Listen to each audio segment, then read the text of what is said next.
house. She then woke up at about 4 o'clock in the morning. He'd fall asleep in a cot, and she was sitting near the cot and had fallen asleep next to it. Yeah, it was like in the front room or something like that. Near the fireplace. Near the fireplace, yeah. So he could keep warm. And then when she woke up, she noticed something wasn't right.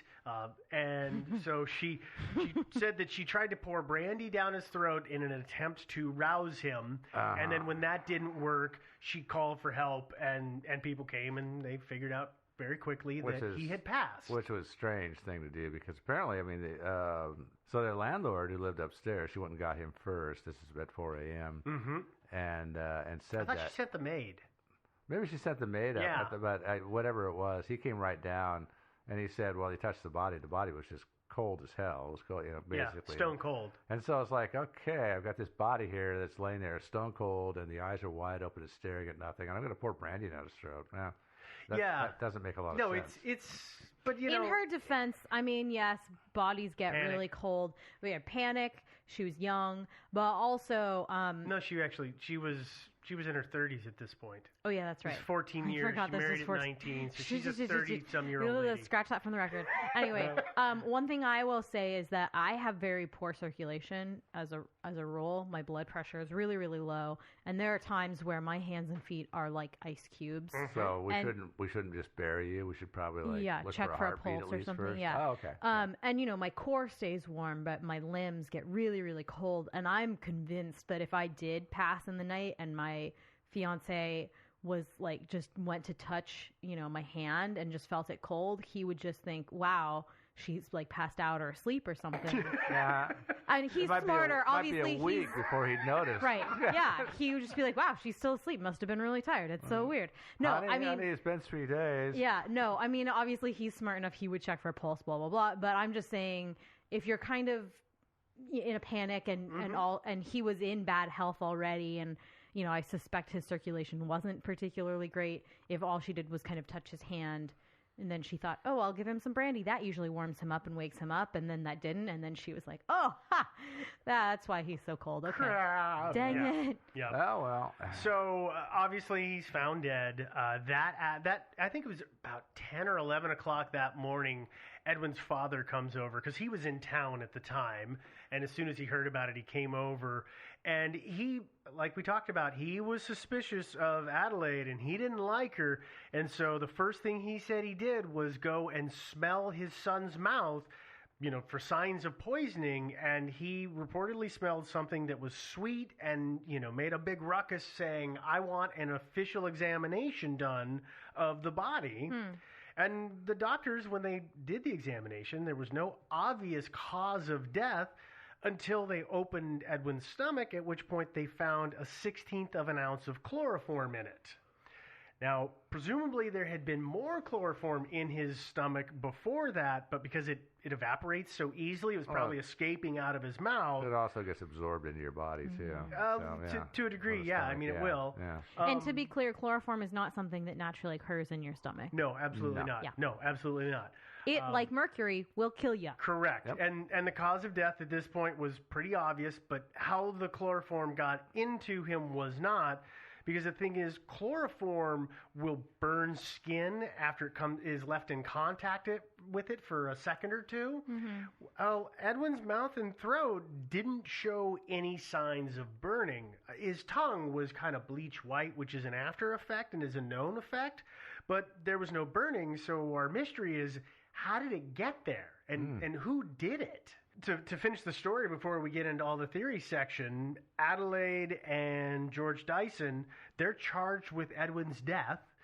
Dyson is almost immediately, at the trial, is immediately released from the charges in exchange for testifying against Adelaide. What he tells the court is that he had gotten her 4 ounces of chloroform that she said she was going to use on Edwin to help him sleep because he had been in so much pain. Because if you know anything about chloroform, people used to put it on a rag and you put it over your mouth and you inhale that stuff and it'll knock you out. It's one of the early knockout gases. It's used in the movies all the time. It really does. She did the story about why that happened. We'll get into some of that a little later on. But the long and the short of it is that they went to trial.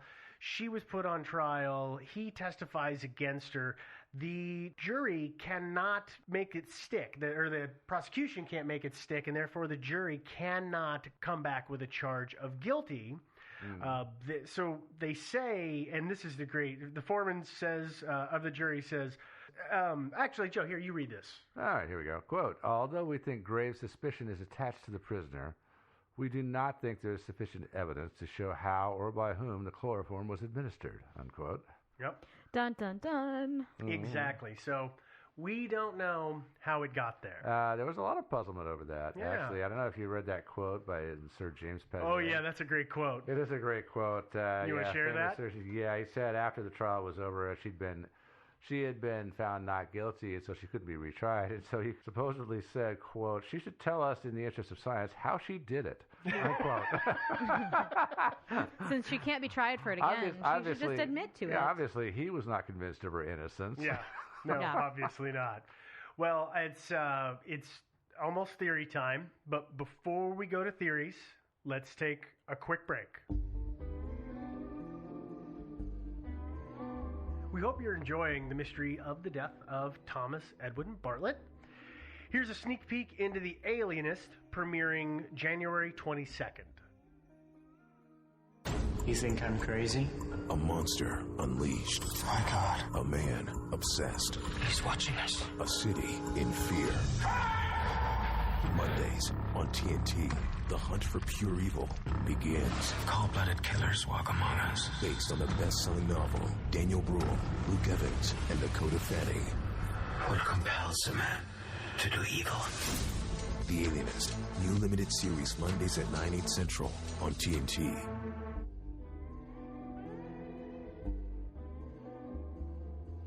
And we're back. Yeah. And let's get into those theories. Yeah. So the first theory is suicide. The theory is that, and some people say that the only way that the chloroform could have got down through his mouth and his throat into his stomach fast enough and not cause any visible burns was if someone were to have willingly and quickly drank it.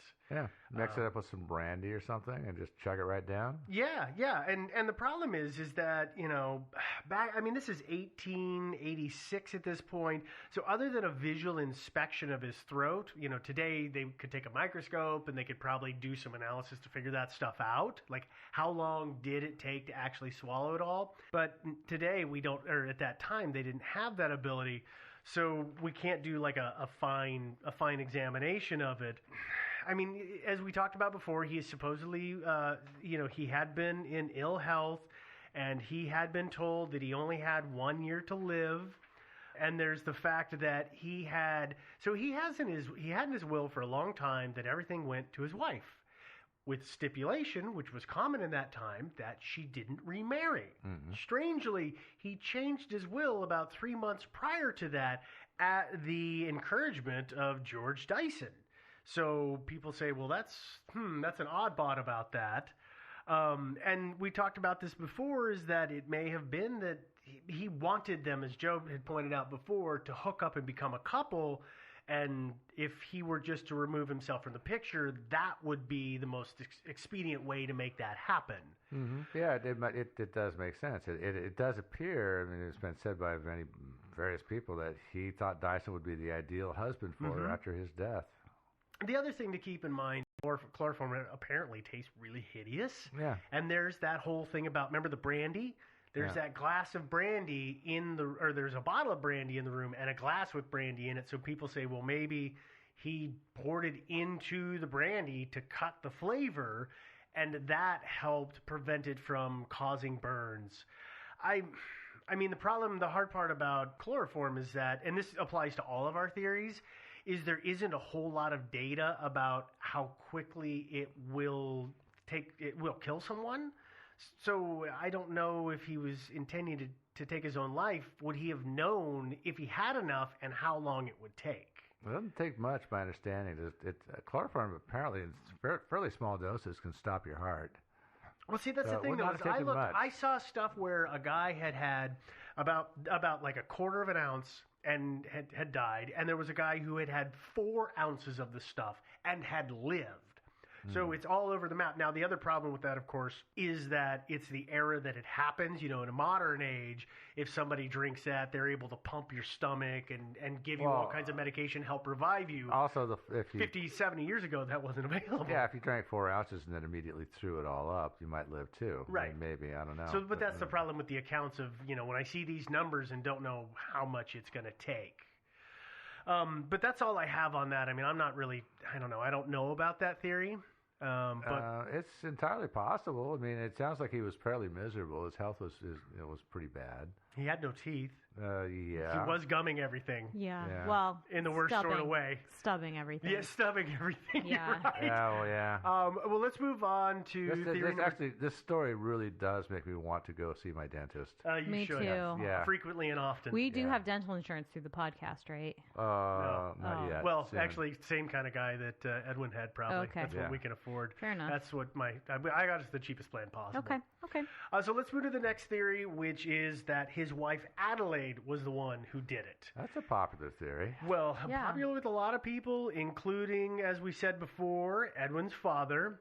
Now, the reason why to do that, in a way, seems easy because she'd been married to him for 14 years and she was tired of him and she had this new boyfriend that she would rather be with. And supposedly, as we've kind of talked about before, there's the fact that apparently they didn't have a sexual relationship, whereas she did with Dyson. Although other accounts have said that he actually did want to have sex with her, but she didn't want to because, for one reason, because of all the stuff that was going on in his mouth. Apparently his breath was really foul. Yeah, Yeah. and that's one of the reasons. So we'll talk about this now. Is the chloroform? Where did the chloroform come from?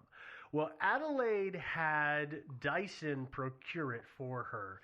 And what happened at the time is the requirements were that you had, if you were going to get any more than, I believe, 1 ounce at a time, because it's a toxic substance, you had to sign the book saying you got 2 or 5 ounces or whatever the heck amount it was. So he went through to 4 different locations over the course of 2 days and procured it in 1 ounce quantities and then poured it all into one bottle and gave her that big bottle.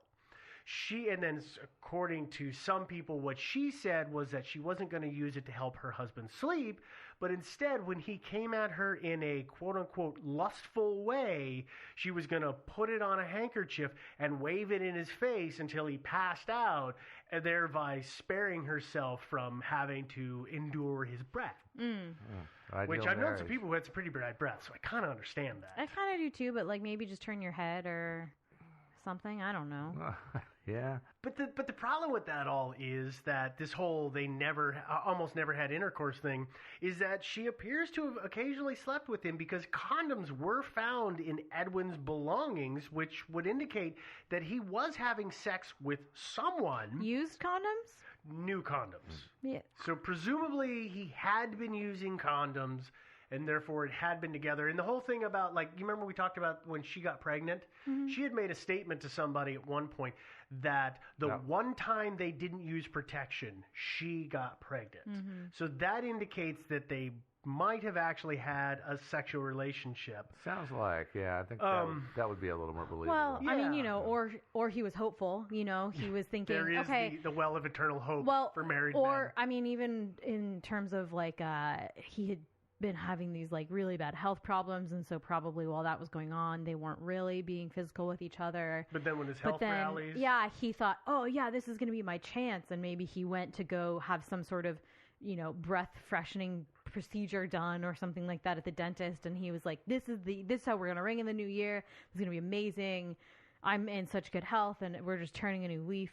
Everything's great, and that's why he had new condoms. Maybe. Yeah, all set, but I don't know. Didn't normally happen. Well, my problem here though is why would she kill him? I mean, if you think about it, she's got a boyfriend on the side. Mm-hmm. It appears to have been given the blessing. She's with a man who can provide for her in a manner that she has been accustomed to. Mm-hmm.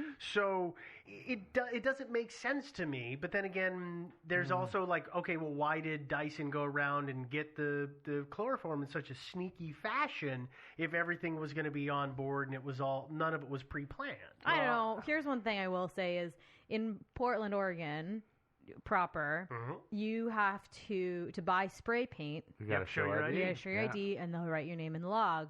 Or you can drive like 15 minutes up into Vancouver, or even like just a little bit outside of Portland and not have to do that. Great job telling all the taggers where to go. Well, like, but honestly, I don't use spray paint to tag Skippy things. Spray Paint Emporium. Well, I don't. I mean, I don't, right? I use it for totally legal, totally normal, creative reasons. But I would way rather drive the extra 10 minutes or whatever it is to not have to deal with the whole process of the ID and like blah, blah, blah.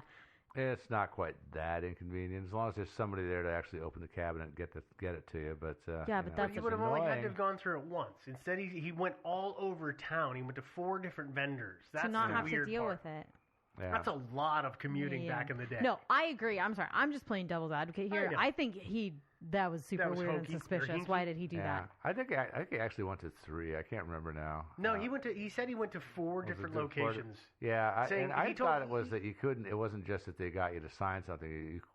Without a prescription, you couldn't get more than an ounce or 2. But here's the weird thing: is she had procured a prescription for her husband. So it again seems like they should have been able to get it. Well, now actually, what he said in his testimony to the court is that when she asked him to do it, he said, "Well, why doesn't your doctor give it to you?" And she said, "Well, actually, it's Annie, our nurse, who is away on vacation now. She usually gets it." And so since she's gone, I need to get chloroform from somewhere else. So can you get some for me? And so that's what he did. And but that's what he said anyway. Yeah. That's what he said in court that he said to her. Like, well, why not the doctor? I was going to say, even if she did have a prescription, if she wasn't going herself or the person who the prescription was written for, Edwin, wasn't going himself. I don't know if pharmacists will fill it for just anyone. You know what I mean? If you have the prescription, the rules were in London. I don't either. think they would have been a little looser back in those days. Yeah. But back to your thing about why would she kill him, though, I can think of one good reason. He's been in bad health for a long time. She's been nursing him for a long time. And she's tired of doing it. She's tired of it. She wants a life. She's still fairly young. Alternately. Sorry, go ahead. Oh, no, she's still fairly young. She's thinking, well, if he dies sooner rather than later, maybe I can still have some semblance of a life, for a little while. I was just thinking, going back again to his health getting better. Maybe he said, oh, yeah, my health is getting better. Now I don't have all these limitations. We can resume our physical relationship. We can, become husband and wife again. You can stop your side thing, your side hustle with this other guy. That's fine. Here we go. Hustle? We're going to do our thing. And we're going to be a married couple. And she was like, oh, no, that's not what I wanted at all. Yeah, maybe she was actually like in the George Dyson better. And maybe also she's been poisoning him the entire time. Just at a low level, keeping him sick. Possible. Yeah. And that's entirely possible. Now, how did she go about doing it? So that's part of this theory is, okay, well, how did she do it? Because obviously when he was asleep, she didn't just, or if she had knocked him out with chloroform, she didn't then just pour it down his gullet because that would have taken too long to go down his throat and it would have caused the burns. There's the whole brandy thing. So there was that glass of brandy. So maybe she lied when she said she woke up and used the brandy to try to revive him. And instead, she, as the theory goes, put the chloroform in his brandy, said, hey, it's New Year's, sweetie. Let's have a toast. And he tosses it back, unknowingly ingesting the poison that's going to kill him. Could have been. This is a really dumb question. Okay. But I keep wondering this about this case is it had to have been ingestion, right? Yeah. Okay. I wondered too if it was like a needle or something. I wondered that too. I would assume that because there was an autopsy, I would assume they would look for needle marks. I would assume that too, but I can think of 2 other ways you can get into the stomach, though. One is through intubation, just run it down the nose. If you knocked him out, you could run a tube down his throat and put it in that way. Although, then again, I'm not so sure that she was that well informed about the effects of chloroform. Right. Yeah. That she would have known. That she would have known to hide it. It would have done. Another possibility is that he had eaten a meal not too long before his death. It's possible you could have put it in the food itself and not. And in some sort of sealed form, like a Yeah, capsule or that- something, like cut inside a cut of steak, you know. But that would be really hard for him to chew and swallow. He's not chewing he's not very chewing, well. So He can't really chew. yeah, he might, but I would think that he would observe that in his food unless he was on a truly liquid diet, like mashed potatoes and soup. Mm-hmm. The problem with chloroform, though, is that it evaporates so fast that if you pour it into his soup and he's eating Well, if his it were soup, like in a capsule That's what or I'm talking. something. Yeah, I'm talking about encapsulated Okay. form, so he can't Yeah. taste it, can't smell it. And I It don't just remember breaks anything open about them and finding anything like that in his stomach, at least not noted in the recordings. No, you So would think they would have noted that, but there Yeah. could have been some natural form of something.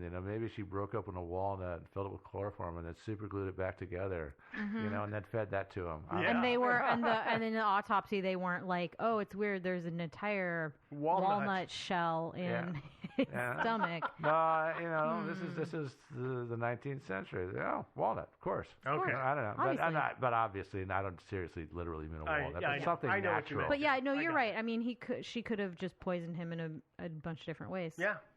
So let's move to our third theory, our third culprit, which is the Reverend George Dyson. That, as we talked about earlier, Dyson says he went to all these places and got the chloroform. And then when everything was said and done and the cops were on to him, quote unquote, it seemed like the cops were on to him, he was walking on a path and he chucked the bottles on the side of a path. So he got rid of that evidence, which, I would imagine if he truly had gotten it from different places, they might be able to ID that. I don't know, mass spectrometer or whatever they would use, but of course they don't have that available. She also, though, she threw away the bottle that she had her chloroform in, the 4 ounces that he had given her. I think she chucked it in a railway trash can, if I remember right. So they're both seem guilty here, and they're both throwing evidence away. Yeah, and especially she looked the guiltiest of the two, if you could believe his testimony anyway, because apparently she said one of the reasons he asked her, well, why does he need chloroform? And she was like, well, he's got this internal problem that it gives him paroxysm or something, and chloroform is for that. And then after, then you get to the chloroform, and then he dies, and then there's an autopsy, and he talked to the doctor after the autopsy about the autopsy results. And there was chloroform in his body, but also no internal problems noted at all. Yeah. So he confronts her and says, well, what's this all? You said he had all these big internal issues, but there's nothing shows up in the autopsy. What was that about? And then he says, by the way, the chloroform, I'm going to have to come clean. And she was like, no, you can't tell anybody about the chloroform. And I think Edwin was a bit of a hypochondriac because probably he's got all these illnesses and all these issues, and yet when the doctors examine him, they can find no cause. Yeah. It's one of those sayings. You shouldn't self-diagnose for that reason. No. It's No. Like my psych teachers warned us. It's like when you start reading about all these various psychological issues, don't start because you're self-examining. Don't start self-diagnosing yourself as psychotic. You aren't. Okay. No. Well, maybe some of you. But but probably not. Yeah. Probably yeah. not. I mean, I guess I can see kind of an argument of just being kind of an idiot and saying, okay, listen, the police are on to us. They know that Edwin died of chloroform poisoning, and I have chloroform. I know they're looking at me.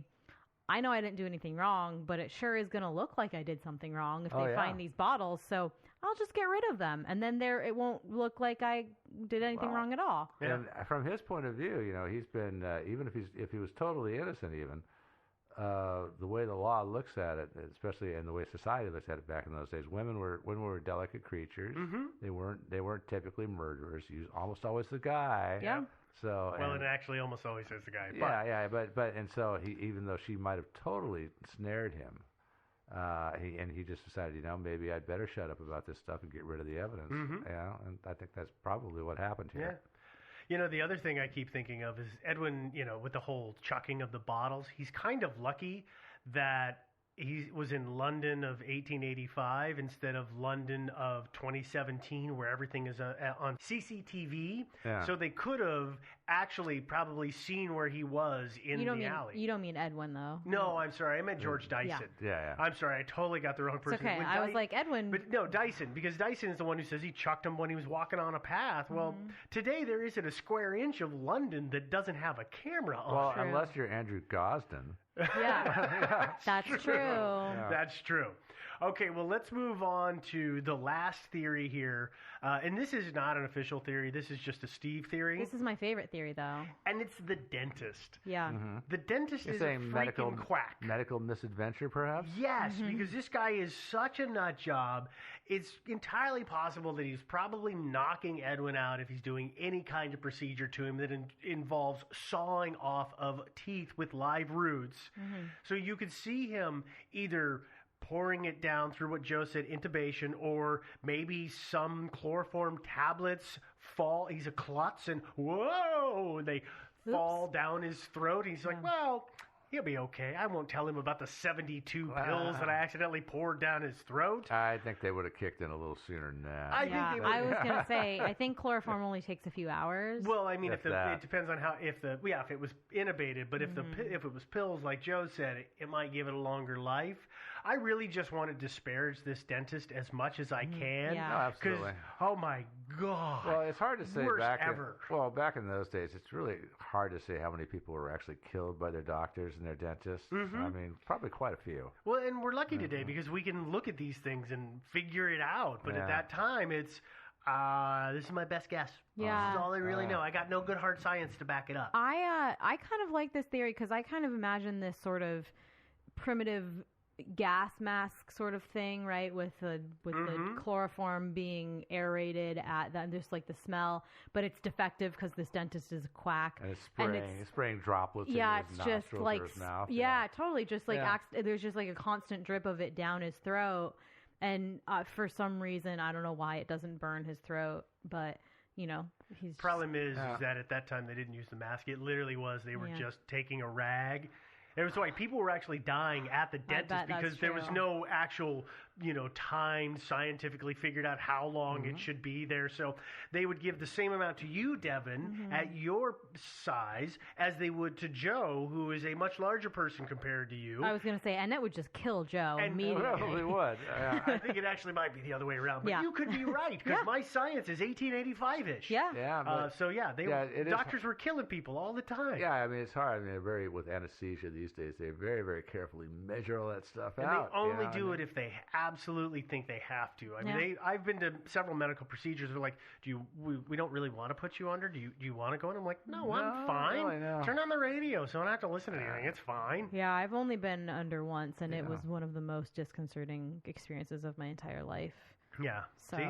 I don't really want wanna it do it. again. Yeah, I not don't really want to do it. interested. Only once for me too, and then when I woke up, everybody was standing around smiling. So never again. Yeah. We need to talk to you about that tattoo. Yeah. Yeah. Okay. I mean, I like the dentist theory. I agree. The timeline doesn't totally line up, but of the people, I think it's just as easy to prove that he did it as anyone else. Well, and not even necessarily deliberately. I mean, he might have given him some pills for this, that, or whatever, and and he seems to be the one that's giving Edwin the pills with mercury in them. Although you will see accountings written that Edwin was suffering from an STD or an STI, which like syphilis, which mercury was used to treat that. But there's absolutely no proof of that. And in his examination, they didn't find anything when they examined his body. So because the mercury was working. Yeah. Yes.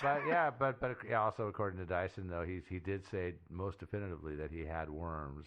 And so I wouldn't be surprised at all. Yeah. If he was taking mercury for that. Maybe he's taking his regular dosage of mercury for the worms or whatever, and then the dentist prescribed some new pills that very day, which happened to have mercury in them. And he OD'd on mercury, but then that still doesn't explain. That doesn't explain the chloroform. Doesn't explain the chloroform, which is why this story is so fun. It is fun. We're just running in circles. I think what happened is it was the wife did just say, one day they're just sitting around and she just probably said, you know what, darling, it's been so long since I've been in a chug-a-lug contest.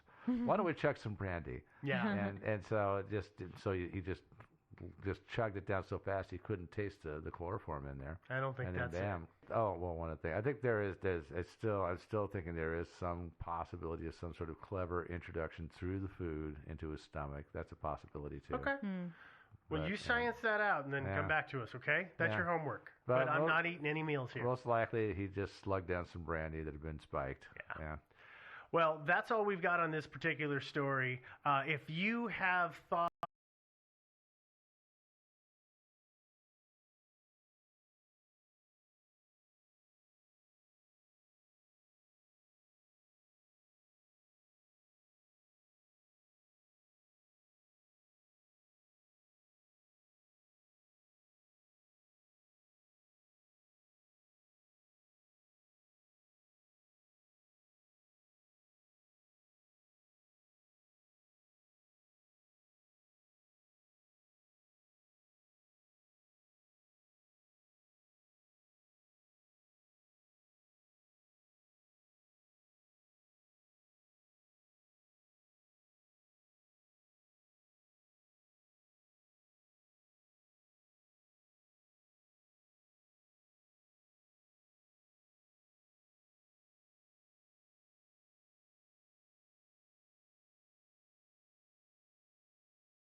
2 words. Bat nipples. We saw Batman and Robin, so you know what that means. Now it's time for How Did This Get Made? We're gonna have a good time, celebrate some failure, not just be a hater, cause you know you wonder, how did this get made? Let's wallow in the mediocrity of subpar art. Perhaps we'll find the answer to the question, how did this get made? Hello, people of Earth, and welcome to How Did This Get Made? I am joined, as always, by Jason Mantzoukas. Hello, Jason. How are you, Paul? You are in New York. That is the sound quality that we are hearing. But it sounds pretty good to me, I think. I think so. I think it sounds just terrific. Unfortunately, June is not here today. Scheduling has made it impossible, but the show must go on, so we have 2 special guests instead of just 1. Mm-hmm. 2. You know this first guy from, of course, Attack of the Show and the very popular Nerdist podcast. Please welcome Matt Myra. Thank you. I'm so glad to be here. I just wish I didn't have to watch that movie. And then this is a friend of the show, somebody we're very excited to have. He does a bunch of things at UCB Theater, and we can say that you work for Marvel, right? Absolutely. All right, there we go. And he works for Marvel. Please welcome Jesse Falcon. Hey, guys. Thanks for having me. Very excited. Again. So, all right, this movie. Holy shit. I don't even know where to begin. I think you know that you're getting into something amazing when the first shot is ass. It is like, it's a gearing up shot, and it's just bat ass. Boom, right there. No, and then not just one, Yeah. 2. Oh, yeah, right. The Robin ass, And they too. were both pretty well formed, I'm not going to lie. Yeah. No, they're in very good shape. George Clooney and... These guys have great asses. Well, I would dispute that, Mantzoukas, because honestly, I went back and I watched that, gearing up montage, which we've seen in countless action movies and specifically superhero movies. But they really took an extra couple seconds on both of those shots. And those are both foam latex. You don't even know that those were people wearing those things. I feel like that they didn't even know that shot was even being in the movie until they had their premiere. Like, And there was wait, comparatively so little time spent on Alicia Silverstone's ass in the montage shot. Yes, there was. You're absolutely right. I know people joke about this movie as being very homoerotic, but it is. I mean, there's no denying this movie is ridiculous. The bat nipples. No, this movie is 3/4. Yeah. Yeah, this movie is 3/4 on its way to being a porn parody of a Batman movie. Yeah. The writing would have been better. For the poor bears. I do want to point out that the writer of this movie is Akiva Goldsmith. This guy's written so many amazing things. Does he have an Oscar? I'm sure he had, right? or something. Cinderella Man he wrote. This is all Schumacher all the way. Yeah, Schumacher, I think, went nuts on this. He put neon lights on the Batmobile. Why would you cover the Batmobile with neon lights? Oh, he put neon lights, and then when Robin's cycle, or whatever the fuck it's called, opens up, there are 2 neon Robin signs on either side, just to remind you whose that is. Well, also when Robin crashes through a wall, it creates a Robin, like a Batman. Oh my God. That was crazy.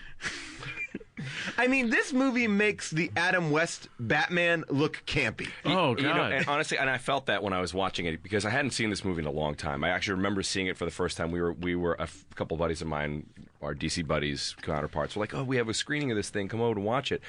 And we really liked the Batman series, up until that point. Yeah. We accepted the fact that they were going to, kind of retcon each episode, if you would, or each individual film by getting a new actor after Michael Keaton left the series. Then it became Val Kilmer. And it was like, oh, that's cool. Yeah. Val Kilmer was awesome. It wasn't and bad. you have to remember, even watching that movie now, it's very campy, but that was before they did Pet Detective 2. So Jim Carrey was at the height of his comedic power, and people just couldn't get enough of him. So they loved that movie, and the movie did incredibly well. It made so much money. So Joel was just like, I'm just going to keep going in that direction and really hit the gas this time. I'm gonna hit the gas without comedians in this one. Like, that was it. Like, he did not put any. I mean, he put Schwarzenegger, and Alicia Silverstone. Schwarzenegger, top build. Yeah. The villain is top build in a Batman movie.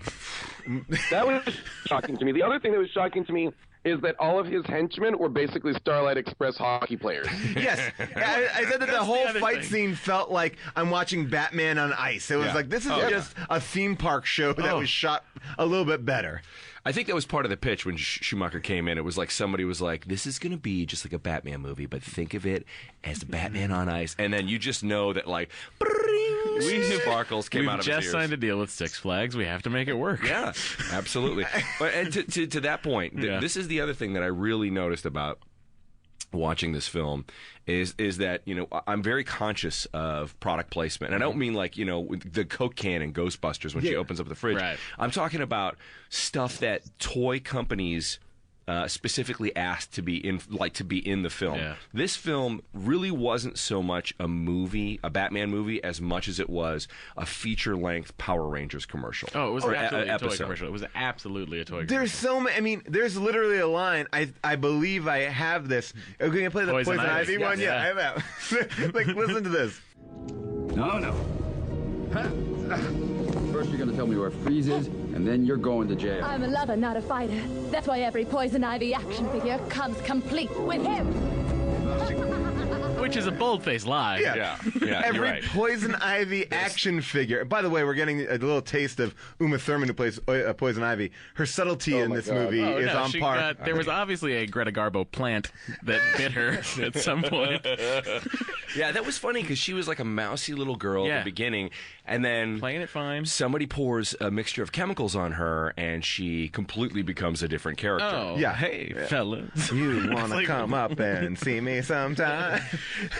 She does have like a crazy line where she's like, my blood is aloe and my lips are poison. It's like whenever Kate Mulgrew got trapped in the holodeck. That's her delivery.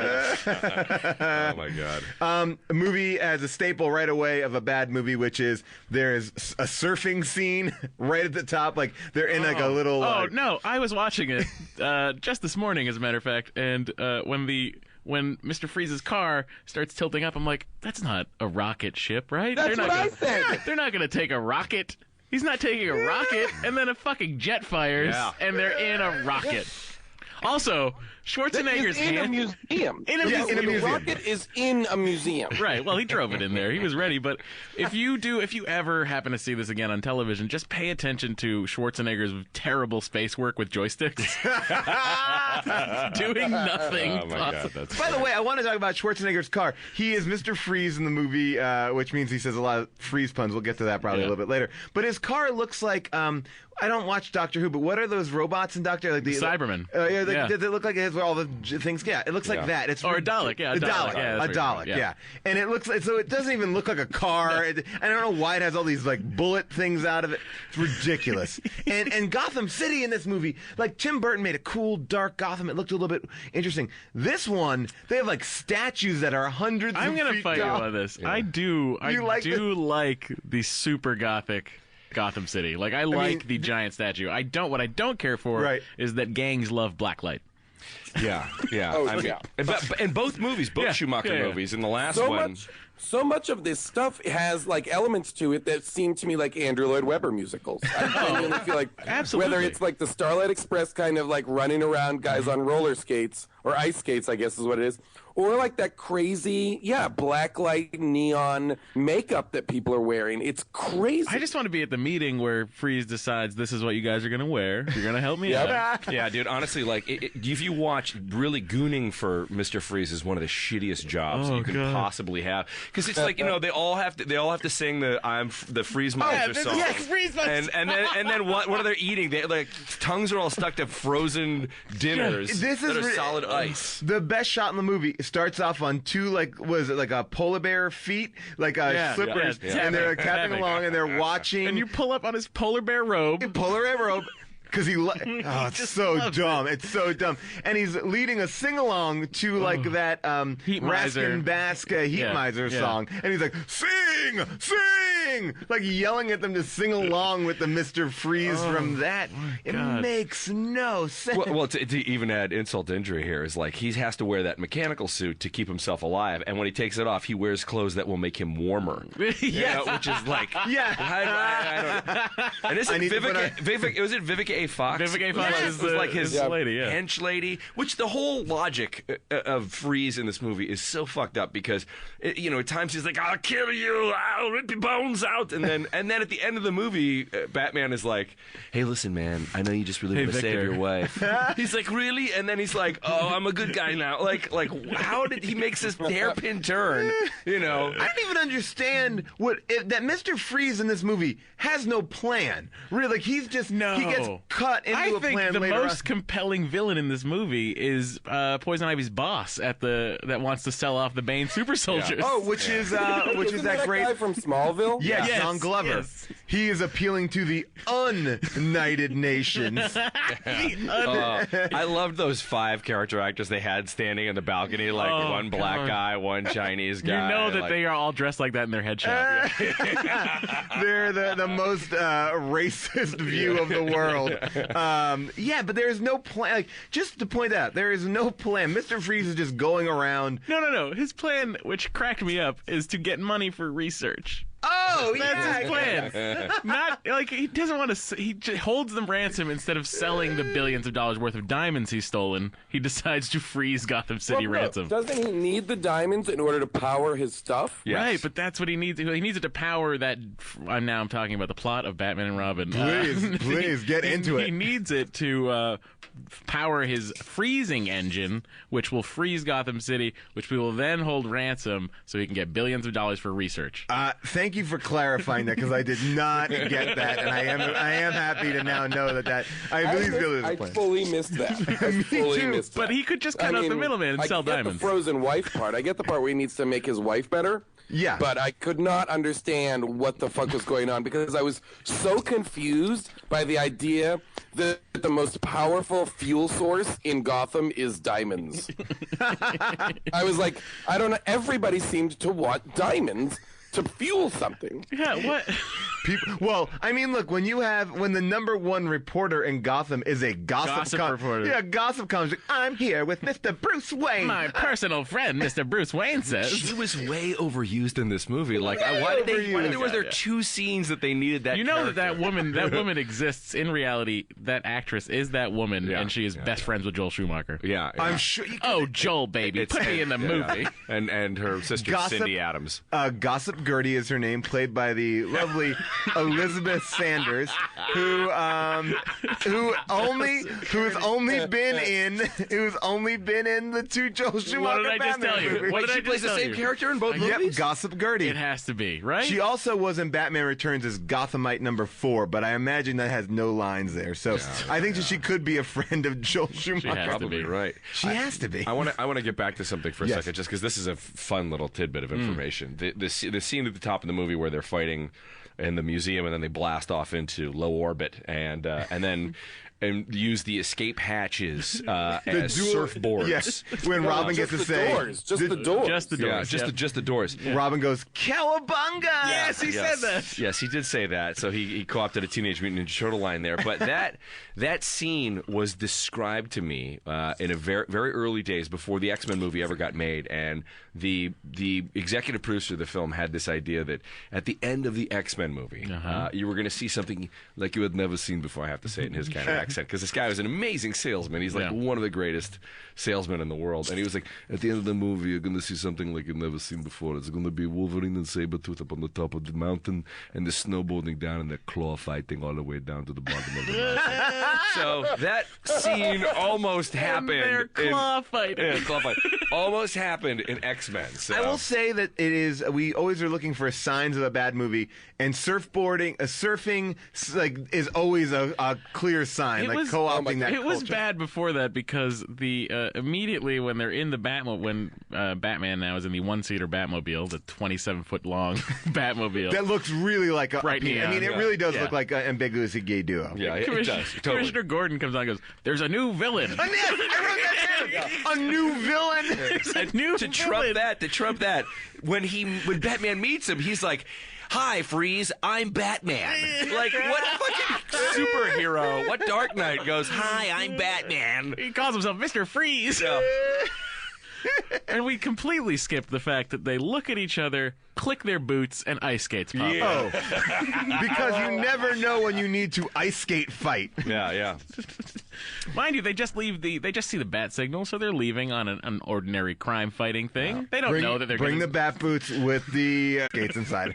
And this is a dig at Warner Brothers a little bit. That movie was made in what, 1997? Yeah. Yes. So that was the closest we've come so far in film to seeing World's Finest. And there's one line where he says, "Now I know why Superman works alone." And I'm like, that's the fucking closest we've come to see Superman and Batman on screen together.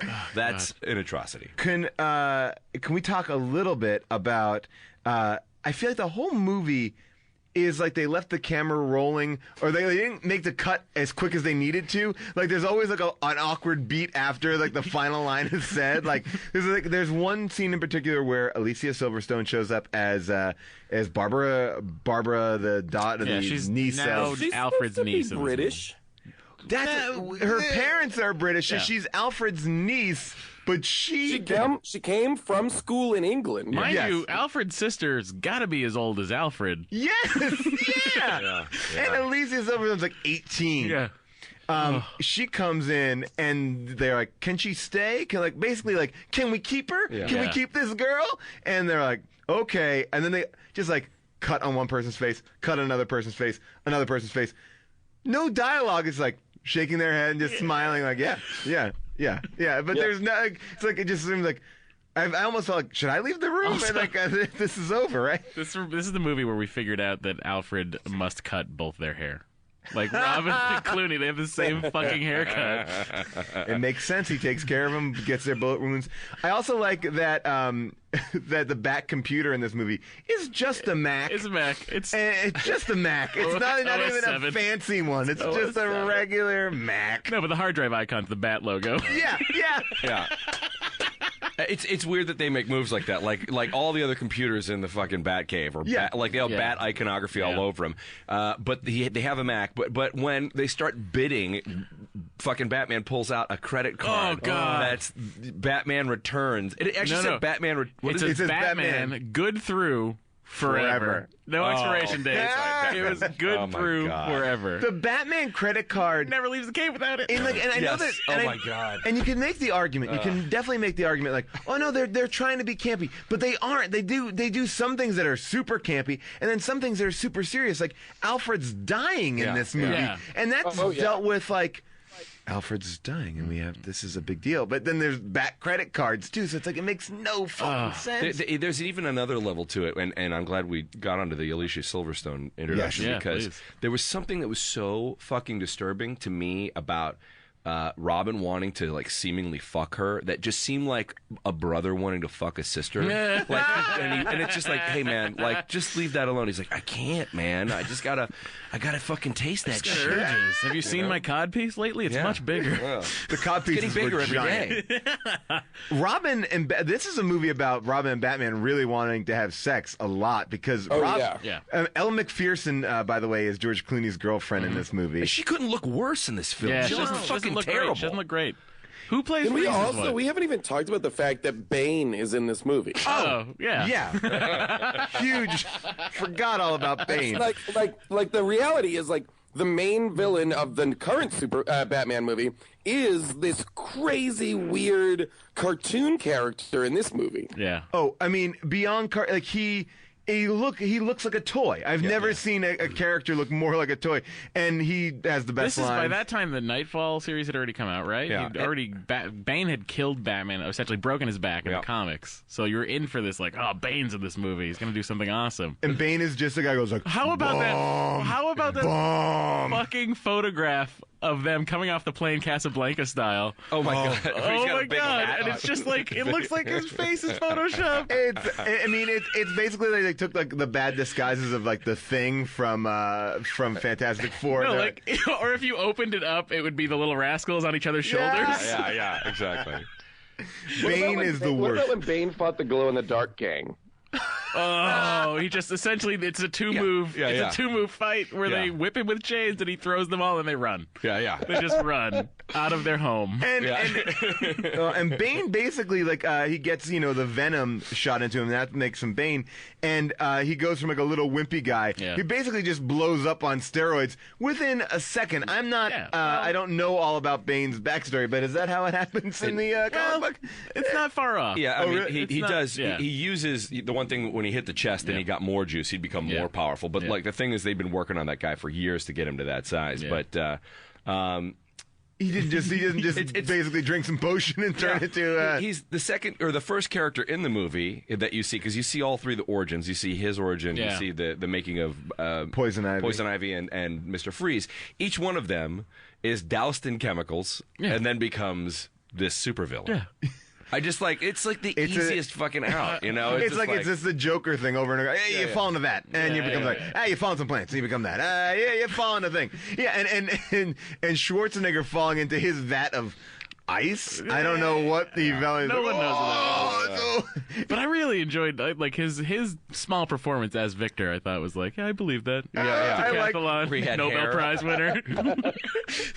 I don't know what he was a doctorate of. I think it was icy puns. Right? Yeah. Speaking of puns, I do want to play. I know that you probably have seen this clip online, but it's worth just listening to for a second. It's a combination or a compilation of every Freeze pun. Supercut? Yeah, supercut. Supercut. Take a listen. Puns.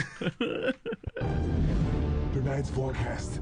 A freeze is coming. Allow me to break the ice. Okay. You're not sending me to the cooler. Freeze well. What killed the dinosaurs? The Ice Age! There's no follow-up to that either. Just stay cool, bird boy. Let's kick some ice. Show some mercy. I'm afraid that my condition has left me cold to your pleas of mercy. All right, everyone, chill. It's cold. All right, you get the idea. What I do like listening to those is that he goes really the extra mile and something what killed the dinosaurs? Yeah. Well, all right, I guess the Ice Age. Just global warming. It's probably a meteorite. I mean, some of evolution. Oh my god. So bad. It is so just the thought that Schwarzenegger must have gotten $20 million. $25 million, and he's only on screen for 25 minutes. $1 million a minute. And when he is regular Victor Freeze, he's watching a video of himself giving his wife a necklace. Well, where was that video camera? This is like a personal moment. It's just like Bruce, who remembers everything third person. Yeah. Oh God, Alfred, when I fell. All of his weird shadow memories of Alfred tucking him in and stuff were so weird and pedophile-y. Yeah. They didn't show the one where Alfred slowly stuck his finger up his asshole and made him eat it. I felt like all the memories were basically oh, Master Bruce, now's the time where you suck my dick. This is why he's fighting crime. He's working on his aggression. That must be in the director's cut, right? Oh, easily. They shot it. They just did it, but they never shot it. Just did it for Joel Schumacher. Yes, do it again. Suck Joel his dick and again. Gossip Gertie. Gossip Gertie's on writing set. about it. She's like, that's the only his Joel. only memoir is Gossip Gertie's prose about these actors diddling each other on set. And by the way, Coolio alert. That's right. Yeah. Coolio shows up for a motorcycle race because, Alicia Silverstone got kicked out of her boarding school for racing motorcycles. Of course. That's definitely against the rules of that school. Yeah. She was there to study computers. Oh, she's really good at computers because when she's guessing Alfred's password. She's the worst ever at guessing a password. Types in England. England is one of the password England? Wayne? Yeah. The other thing too is she gets this is the other thing. Fucking Batman's supposed to be the greatest detective on the planet. Sure. She shows up. He's like, who the fuck is that? You don't know all of Alfred's extended family? Yeah. Oh yeah. And then wait, you're at what school? Oh yeah, because I read it on your he should know everything about her. By the way, there's only one person arguably in Bruce Wayne's life that he cares about. Would be Alfred. Yeah. So you figure he would do a little bit of due diligence and be like, oh, so you have someone you're connected to in your life? He would know that Alfred's brother is the Alfred of the Maharaja. Yeah. It's like a family of butlers, It's just Manservants Incorporated. Hey guys, about 3/4 of the way through this movie, the fight sequences start having cartoon sound effects, right? Oh my God! Yes! Yeah! Oh, and I forgot. Like out of nowhere. No, that starts early because the dinosaur, when the statue of the dinosaur crumbles, it roars. Oh. Yeah, I don't know if anybody caught that sound. Okay. design. Oh, you know what I totally forgot about? The fucking Fred Flintstone entrance of Batman. Oh, yeah! He slides down the back of a dinosaur, pops off his tail, just like the opening of the fucking Flintstones. And it's like whooshing. Well, it was 5 o'clock. He was weird that he did punch his time card into the dinosaur's mouth. Yeah, I mean, Joel Schumacher. Oh man, what was it? They were those Dayglow skeletons when they did have that fight. Did I see this? They were hanging out in the Turkish baths. Yeah. Yes. Yeah. The Turkish baths. Yeah, Closed Turkish baths. They're in a bathhouse. They Totally made normal. Totally normal. Let's hang out. Where all the bad guys hang out. With those Turkish baths. Not a gay thing at all. Not gay at all. Not gay. I also Not love that in this reality of Gotham City, the police cars have not been updated since 1933. Yeah, that's They another are- thing. It's like I feel like they're like, oh, we like this Tim Burton thing. It should be weird, but no one had an idea of why it was good when Tim Burton did it. It was like, be like old car, super new computer, and you have high tops, you wear old ties. It's like it makes Alfred's Max Headroom. Yeah. This is my favorite scene of the entire movie.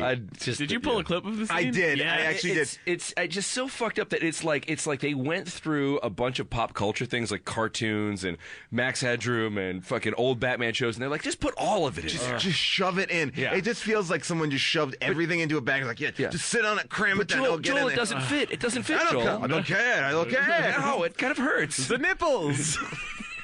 Bat nipples. Oh man. No, wait, play the clip of Oh yeah. Okay. Yes. computer. So yeah, Computer. this is Alicia Silverstone is kind of bored one night. She finds the Batcave, and this is what happens. One of the most preposterous things of all time. After she breaks into her dying uncle's secret to his brother. Yes. Here it is. Intruder alert. Intruder alert. Intruder alert. Intruder alert. Identify. Uncle Alfred, it's me, Barbara.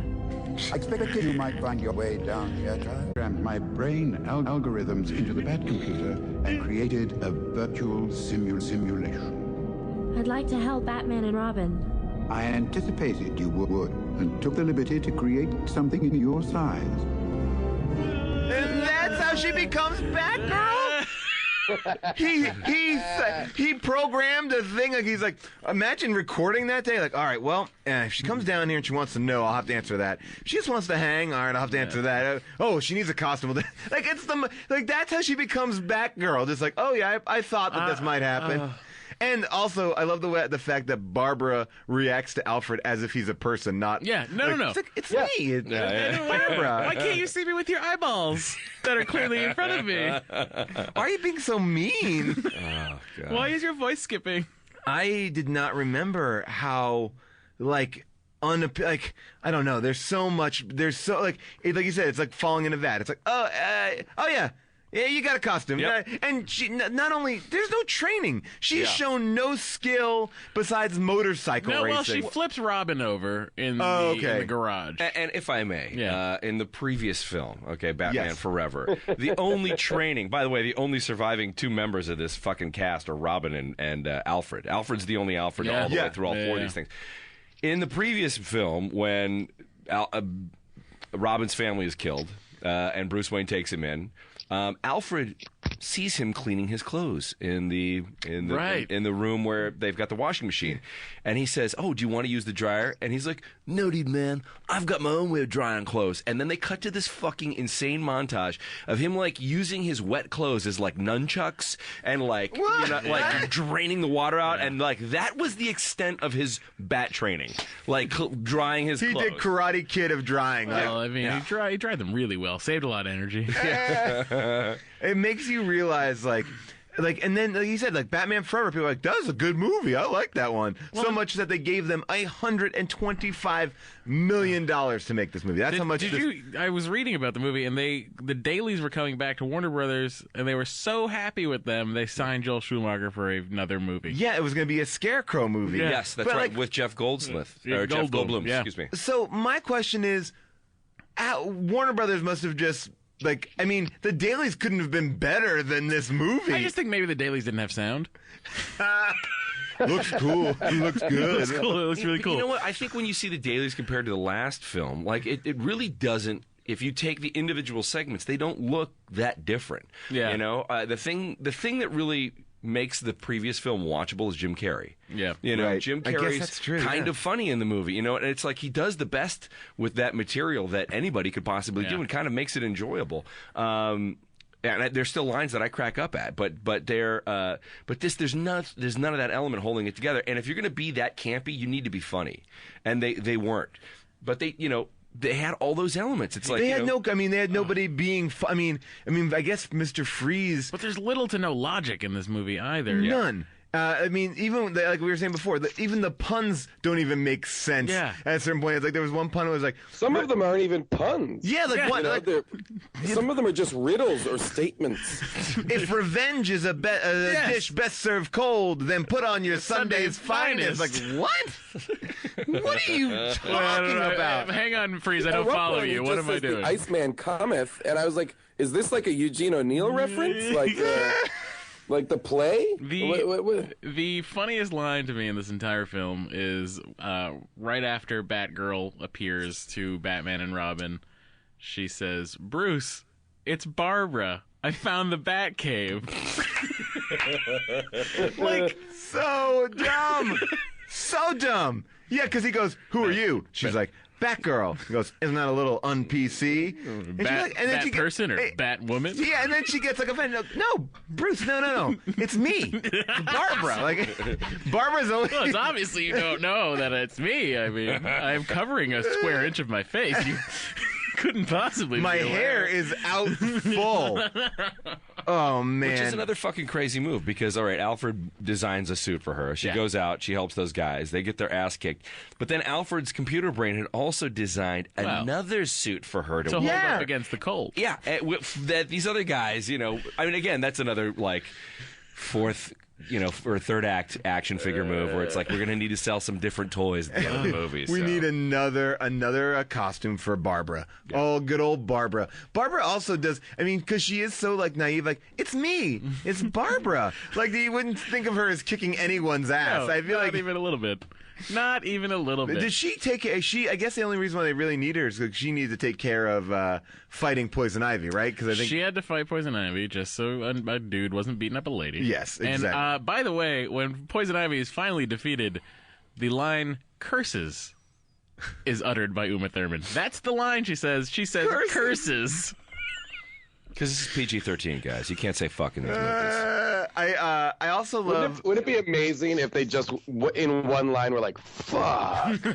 It's PG-13, we get one fuck. We get one. And they really give it like, fuck. It's fucking cold. Jesse Ventura's cameo was great, too. And the other guy who he's a guard with is the other dude who ended up playing Conan on the TV show. Oh, really? His name is like Rolf... Crazy long last German name. Oh wow! I was gonna say one of my favorite, again, Mr. Freeze lines. It's another kind of pun, but not really. Is "Don't forget to winterize your pipes." Like that. That's like his it's so. Also, I enjoy the idea that Bane can't possibly get through reinforced steel after everything we've seen him do. Oh, reinforced steel. Oh. You know what was weird is like when he's not Bane or when he's like the little wimpy version. Yeah. Like, were they playing like baby crying sounds? Yeah, yeah. It's like, what the fuck, dude? Also, that guy's supposed to be like a hardened serial killer. Yeah. Mass murderer. Yeah. Oh man, they that guy was a mass killer. Like, I mean, I guess he had the body of Jeffrey Dahmer. I bet you that's what they were kind of going for. But of course, it was Schumacher. Yeah, Schumacher really got in there. So what he does is he puts the gay men in the tubs of acid. What about the, I was going to say, Mr. Freeze's car fires like 30 missiles and misses everything. Yeah. None of them hit. Also, if you watch back the big moment for Barbara when she jumps off of her motorcycle, there's no reason for her to do so. And then she lands on Robin's wind-powered surf car that goes over ice. Oh, God. And then looks to her right, and the motorcycle, perfectly intact, still moving, she jumps back on it. Was she just afraid that she was going to hit like a crack in the eyes? I don't know. I do also like that the first line of this movie is, I want a car. That is the first line of Batman and Robin. And he goes, chicks dig the car. He's like, you have your Bat motorcycle, whatever it is. Yeah. Like, but like that's the first line of a Batman movie. I want a car. It does set the tone for this film pretty strongly. I mean, like they really are getting Kids, off. don't you want a car? Yeah. Oh man, That might as well be the first line of the commercial for the Batmobile toys. Oh, I'm sure it was. Yeah. By the way, turn on some fucking lights in this world.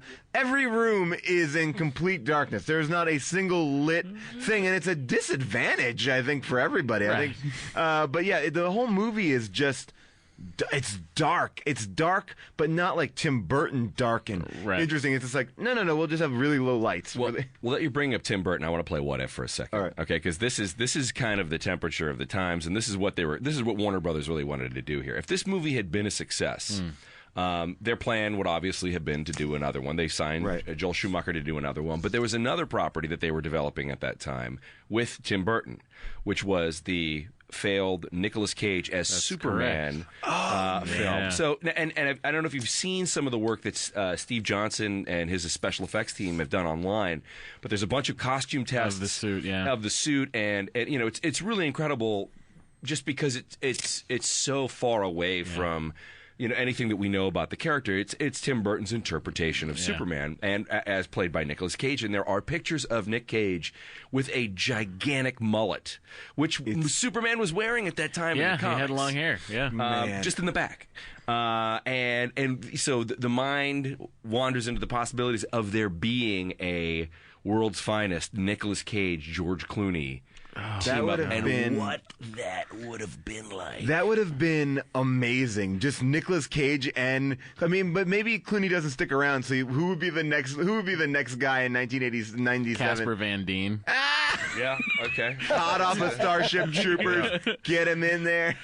But yeah, and George Clooney. I like George Clooney. He's fine in this movie. But man, George Clooney and Nicolas Cage together would have been. Oh. That would have been unbelievable. The world is robbed of yet another How Did This Get Made? That would be like the ultimate How Did This Get Made? It really would have been. I would have loved to have seen that. Basically, if this movie was successful, Christopher Nolan's Batman movies would never exist because this killed the franchise. It did. This was done. And if it continued, we would be in it'd be like a bad James Bond series. It'd be like Batman 12, and here's another lesser-known villain. I don't even want to think about that. Ugh. It's so bad. And this movie too. It's really very noticeable that Batman can't turn his neck. Like he cannot turn his head. Oh yeah. Like he's making a lot of big moves here. Well, his neck is clearly. It looks what like a disadvantage! It looks like a guy in a neck brace. It's like he's just always looking up and never being able to look at. My single favorite shot in the movie is when they're riding their vehicles across the tops of the city. Yep. Yes. And the Batmobile jumps off and freezes it, and he ejects. And then he flies through the windshield of Freeze's vehicle. And then the next shot you see, it's a very quick shot, but it's the fucking weirdest shot in the whole movie because they don't do this. So you see, the next shot you see is his cape, and then it kind of becomes unfolded, and Mr. Freeze is laying on the ground, and Batman's standing over him in a pose, like holding up his arms. And it's a really quick shot, and it's almost like, I got him. You know, it's like, it was the weirdest shot because I do remember that. It's almost like, I don't know, it wasn't necessary, but it was so weird. Did you guys notice when Poison Ivy's plant hangs Batman up? Like yes. the cape is attached at the thighs? Like with string, and it's like, really? And also another great chance to get an ass shot in there. Yeah, well, a solid ass shot. And we didn't, Barbara. We get a boob shot of Barbara when she puts on her Batgirl costume. Yeah, but no nipples. No nipples. Yeah, on she Barbara. should have had Points. nipples. Just points. She had giant areolas. You know? She could like reach down. Giant big nips. I also like that they spent I so much predicted time. that you needed a nipple room in this costume, so I made the nipples much bigger. I happen to know that one of your nipples is pierced, so there will be a piercing on the costume. Your mother's areolas were large. I assume your areolas I've are also large, taken the too. liberty of carving out a brand new grappling hook for each of you with your own symbols. We are going to take a quick break right now, and then we'll be back to talk about more Batman and Robin. Today's episode is brought to you by Audible.com. Now, I know you've heard a lot about Audible, but have you gone to the site? Because there's some things you may not know, all right? First of all, did you know that they have real celebrities reading books? They got celebrities in the recording studio to read your favorite books. I'm talking Dustin Hoffman, Samuel L. Jackson, Anne Hathaway. I, for one, will listen to any book on tape that Samuel L. Jackson will read. But here's the thing that I like about it the most. They have autobiographies of people that should not have autobiographies. Take, for example, Kelsey Grammer's autobiography, read by Kelsey Grammer, called So Far. Oh, man. Tell me you don't want to download that. I want to do it right now. Finish listening to the podcast, then download that. Here's the thing. Audible, you can play it on anything. iPhones, Androids, Kindle, Windows Phone, I don't know, MP3 players. You can do it. They're not going to stop you. It's really super easy. So get on it. Go download Kelsey Grammer's So Far and visit audible.com. But that's not all. We also have our amazing friends over at Squarespace. All right, we've talked about this before. I love this thing. It's really, really cool. Squarespace basically launched a whole new product. It is the Squarespace 6. It's a do-it-yourself website builder that allows you to make a website or blog in a few minutes.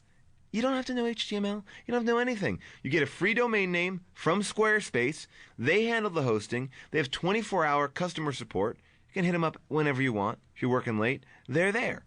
Everything on the platform is drag and drop. You got a picture, you drag it in, it fits it automatically. You can do whatever you want. You want to do custom layouts, you can do it. All right, the templates are beautiful. They're clean. And they basically, you know what? Let your content do the talking. How about that? They do. They really do. Also, this is important. They have responsive design. What is that? It's about the most special thing that Squarespace does. It basically, no matter what you create, will be able to scale automatically to fit perfectly on an iPad, an iPhone, a computer, any device you look at it. So if you're on your iPhone, it doesn't look all weird and you can't read it the right way. Why? Responsive design. That's what Squarespace has. So if you don't have your own website or blog, go to Squarespace, start a free trial. No credit card required. When you're ready to purchase, make sure you use the offer code Paul. You get a 10% discount. It's squarespace.com. Get a 10% discount. Offer code Paul. Offer code, guess what? Not needed for the free trial. That's right. So offer code Paul, squarespace.com. Do it. Get a website. Be important in the world. That is the new money. The web. Squarespace.com. Okay, so, man, obviously we had some opinions about this movie, and I would say that we didn't love it. But there are some people out there, some people who really, really liked it. And I culled together some 5-star reviews from Amazon for a second opinion. This is from Ryan. Honestly, if you like Batman movies, action movies, or any kind of movie, I recommend this movie to you. Oh, Ryan. So that is a 5-star review. Well, how old was Ryan? We'll see. When you're a kid on Amazon, it says kid review, so he must be older. You can cheat that, though. This is the one that kind of got a little dark. Cheryl Kane Neal writes, no matter what the source of the crime, these heroes gave it their all in protection of human life. Even though these epics of action and adventure, they were best portrayed with dignity and comfort. Comfort! Wow. What is that? This woman really had a moment writing this. Wait, what was Gossip Gertie's real name again? I gotta go back. Okay, this is another one. Jeffrey writes, "What's wrong with this movie? I don't care what you say. The film is good, other than the directing and the plot being a little bit bad, but that's nothing." No, the directing is bad and the script is bad, but that's nothing. Forget about that. And then he finishes off his review by saying this. He reviews all the Batman movies. Batman, bad. Batman Returns, terrible. Batman Forever, bad. Batman Begins, Christopher Nolan's, terrible. Batman and Robin, excellent, 5 stars. What? The only one that he liked. And Batman Returns and Batman Begins, both terrible. Batman, at least, is just bad. Oh, wow, that's incredible. Nominated for 11 Razzies. 11 Razzies on this movie. A big accomplishment.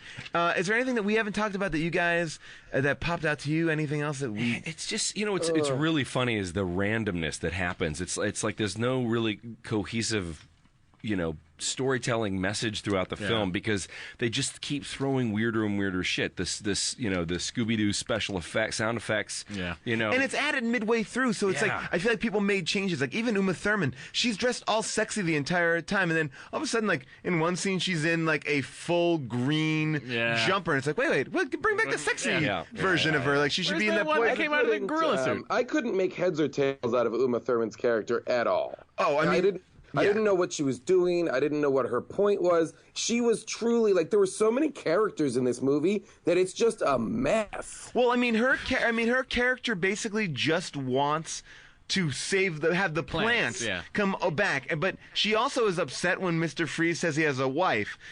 She's been killing all the men, and then like Freeze is like, I have to save my wife, and she's like, oh, you have a wife, huh? This Didn't mention that. Woman show. Yeah, it's like, but what do you want to do? By the way, great Poison Ivy. Anytime. That was a pretty good one.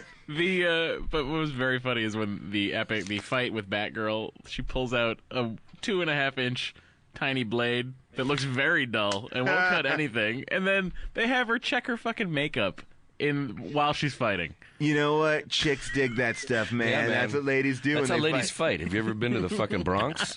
That's how they fight down Not there. only is this movie set back filmmaking, it set back vision of women and action movies. It set back racial stereotypes. Everything takes a giant step back. And it must have been crazy, because you feel like George Clooney must have been like, oh fuck, did I blow it? Should I have been staying on ER? Yeah, because this is the movie that he put it in. It's funny because you could find videos of him online going, I killed the Batman franchise. Oh yeah, he talks about it. He's really open about aware of it, I think he was in he got called to the president of Warner Brothers office, and the guy's like, doesn't even give him an option. He's like, you're the next Batman. And he's like, oh, okay, I guess I'm doing that now.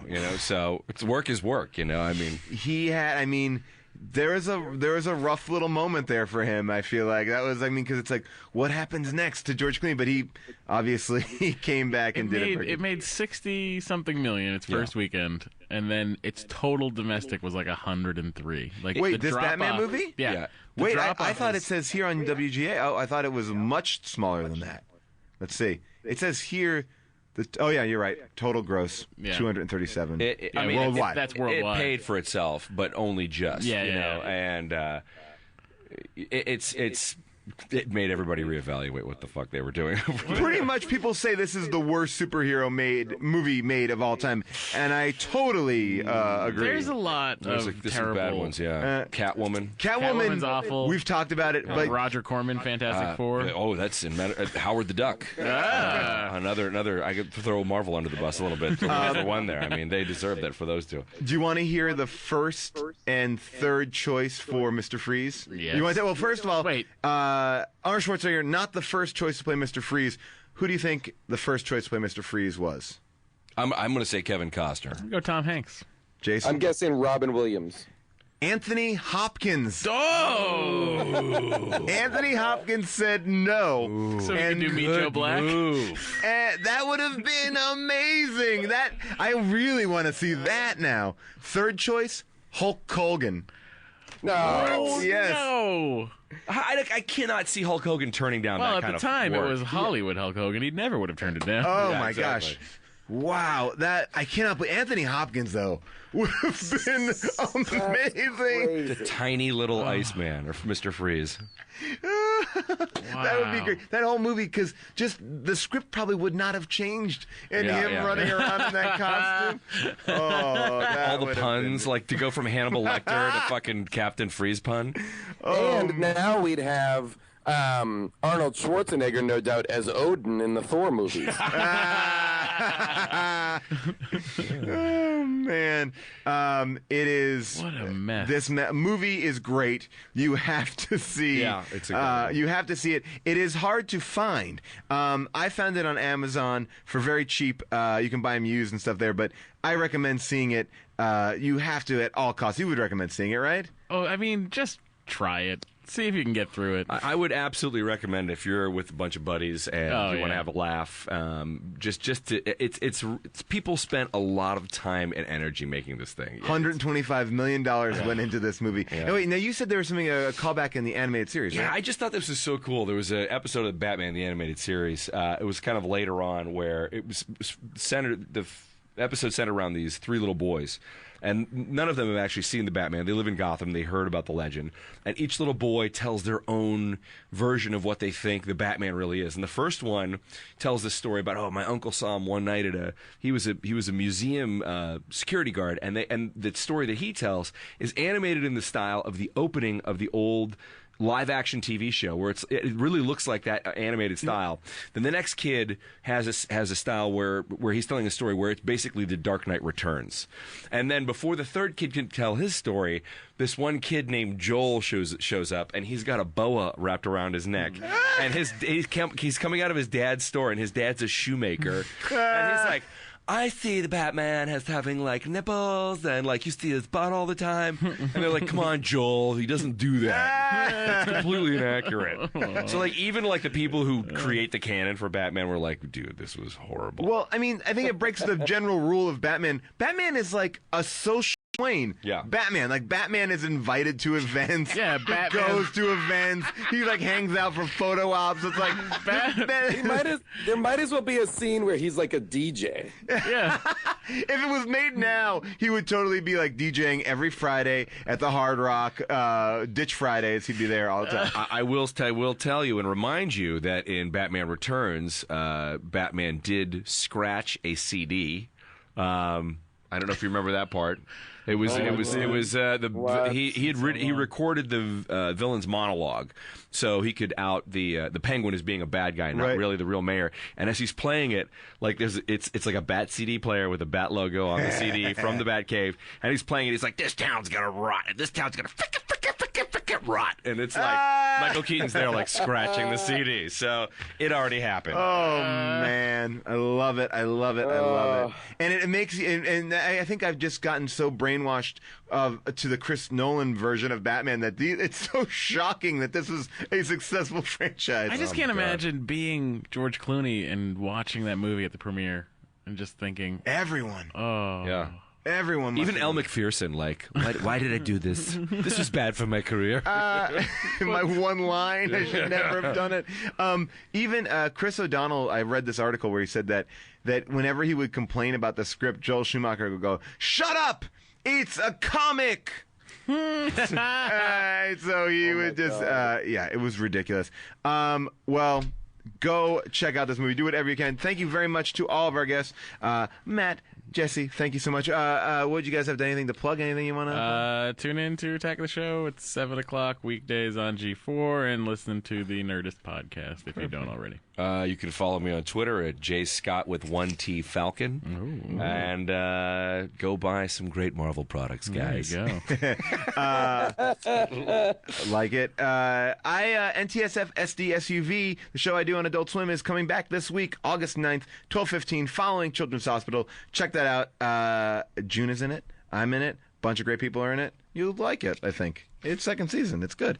And Jason, what do you got? Nothing really, guys. All right. No, I got really nothing to plug. All right. I feel really bad about it. Hey, you know what? It's cool. Hey, don't worry about it, man. I'm freaking out. Yeah. I should have thought of something to plug. All right. Well, we have our T-shirts. They're amazing. The Crank 2 T-shirts. But The most important announcement today is that today's episode is made possible by one of our donors. That's right, Tyrone Carapita. I hope I am pronouncing that right. Thank you so much for donating $100 to How Did This Get Made. You are a true American hero. No, we really appreciate that. That is incredibly, incredibly kind of you. Thank you so much. Thank you to everybody here at Earwolf, Dave, Steffi, for pulling these clips for us every single week. We'll see you next time. Bye-bye.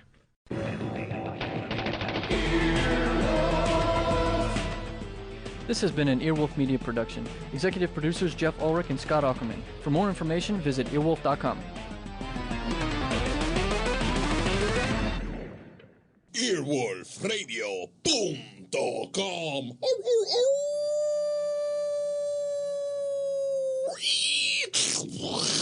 The wolf.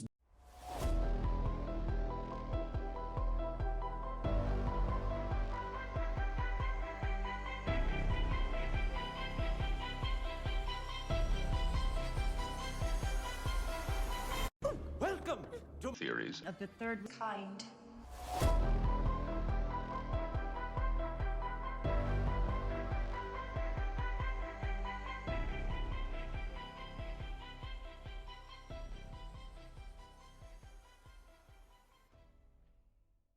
Welcome. First off, I want to say thank you to whomever you are listening for opening your minds to receive an extra knowledge nugget each week. It means a lot to us, and I really want you to know that. Also, before we start, since you, whoever you are a Patreon subscriber, remember that you get priority and topic suggestions. So feel free to shoot those suggestions on over to us either by email, Instagram, or Facebook DM. So today's episode is a Theories Thursday. Theories Thursday. Patreon, exclusive. So how today's episode will go is that we each brought, a topic for Theories Thursday. They're Patreon members. They know what the fuck's going on. But, yeah, so we at least know the name of each other's topics this time, but we did not look into them. Now, the question is, though, who will be going first? I got the random.org list up. Y'all want to do it that way? Let's do it that way. Let's do it. Dan, give me a number between 1 to 10. 7. Hans, 1 to 10. 4. 7 times 4? 28. All right, that's too many times to click random. 7 minus 4. 3. 3 times. All right. So we got Aaron, Dan, and Hans. 1, 2, 3. All right. The first one on board is Hans. 2 is Aaron. 3rd is Dan. Hold on. Let me bring mine up. All right. So you know what that means. With that being said, let's get into today's episode. A theory so bazonk that not even the CIA admitted to doing it. I'm just joking. I was about to say, dude, you already got an intro for it? Look at you. Yeah, I was just like, holy shit. All right, Hans, what do you got for us this fine evening? Well, I really didn't want to give you guys too much info on it, but this is kind of a conspiracy theory that I personally heard about firsthand from somebody that witnessed it happen. So I'm just going to give you a backstory.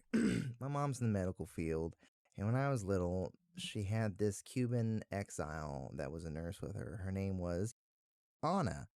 I'm not going to give you her last name because, 1, I can't say it, and 2, y'all will fucking ping me for it if I say it wrong.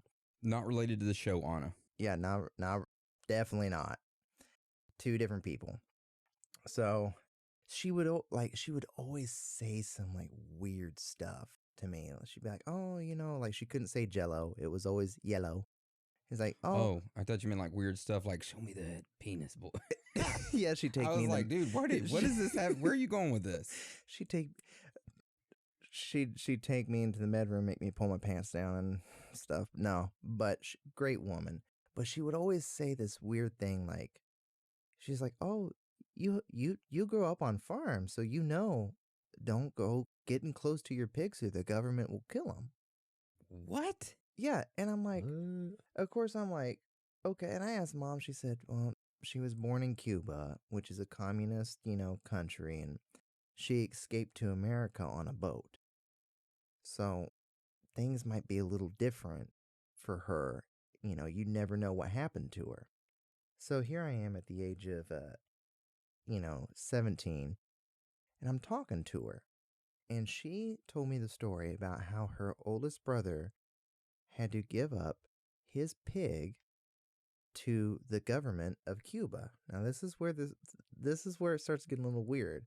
I'm looking at her and I'm like, okay, it's communism, so that's not your pig, that's our pig. And so I kind of said that. I'm like, so like, did they like slaughter it and distribute the meat? She said, no. They said that there was a sickness going around for the pigs.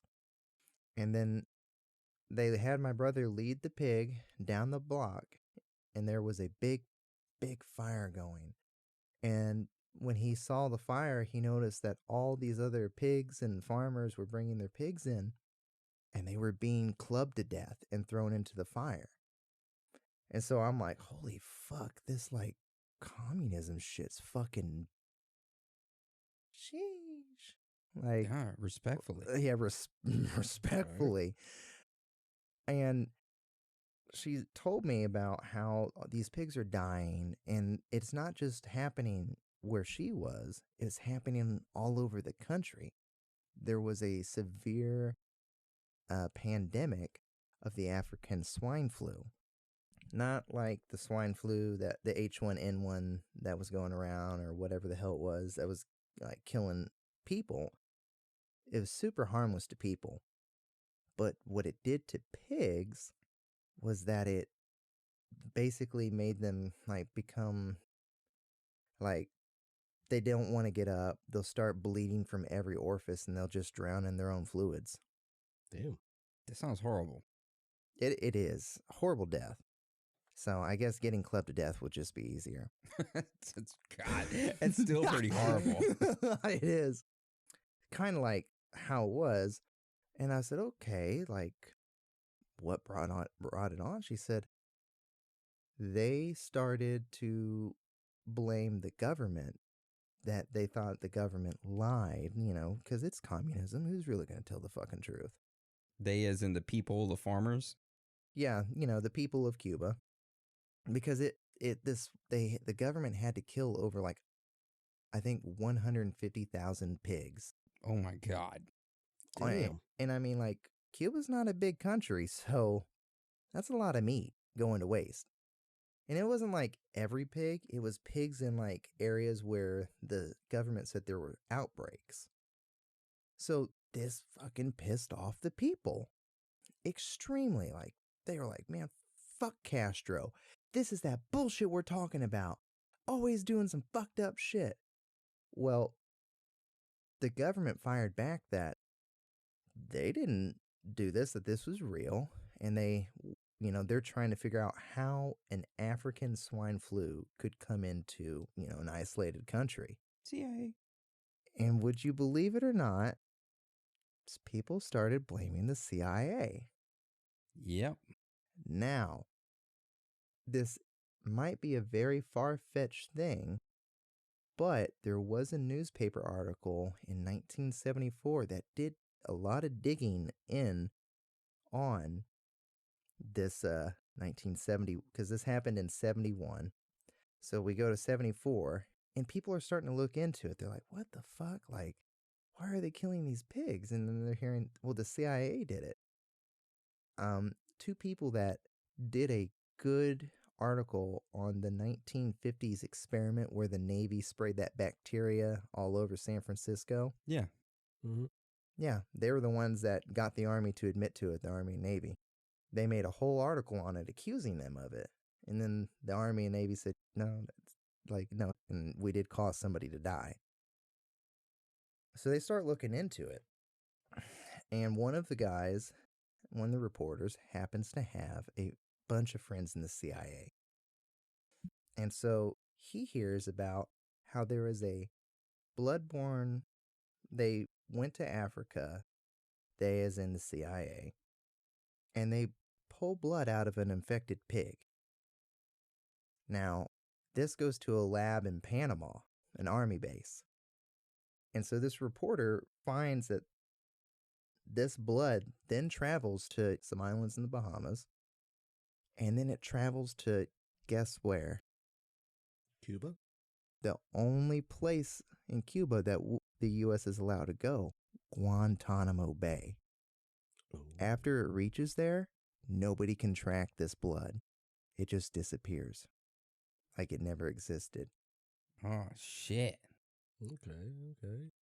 Now, I know many of you listeners might be like, is it really a theory? Would the CIA really do that? Well, it wouldn't be the, only thing the CIA did to fuck with Cuba. It's not like they trained a couple thousand Cuban exiles and made their own little army and stormed the beaches of Cuba. It failed, but it happened. There were also declassified files from the DoD explaining how to insert a parasite into Cuba that would target the sugarcane. Because Cuba, at the time, is one of the world's leading exporters of sugar. So what better way to cut down on the economy, do some kind of little flyby, get shot at, but you spray this parasite all over the sugarcane, cripples it. But get this, it wasn't so that they could take money from Cuba. It was so that the U.S. could pull ahead in the sugarcane lead and become the biggest sugar exporter. Corporations, man, I'm telling you. Yep, and not only that, they also wanted to release hoof and mouth, which is a cow disease, kind of like mad cow, on Cuba's, cattle. But strangely enough, when this virus got released, it happened about the time Cuba was starting to ramp up their pork production. And so, with hundreds of thousands of pigs dead, it really crippled the economy and a lot of the meat sources in that country. Now, people reached out to the CIA and, they haven't admitted to it because they won't, but they also looked into it, and through declassified information, they found out that the CIA was actually monitoring it pretty closely. The whole thing. They have documents to the number of how many pigs died when the virus started. So what's the purpose of them infecting it? Was just for them to cripple the economy? Yeah, cripple the economy, cause an uprise. Okay, so make their civilians basically go against the government officials. Yeah, to topple Castro, because that's the biggest thing the U.S. wanted to do. Yeah. I mean, they failed at it, and it's not like, oh, this is the only two times. There's many assassination attempts by the United States on Castro, exploding cigars, poison. Yeah, and he's busy out there shagging. Yeah, he is. And now he's got a son, Justin Trudeau. In Canada. Yeah. We know it's your son. Yeah. That's for sure his son. There's no doubt. Yeah. I mean, they look exactly alike. We'll post a picture of those two in the episode. And I mean, it was a weird thing. Many people believe that the U.S. either did it by, the infected blood, or they airdropped a pig into a landfill where, other pigs are, and they went cannibal and, ate an infected pig. Because as long as one pig's infected, all they got to do is slobber or share the same food, and that other pig is infected.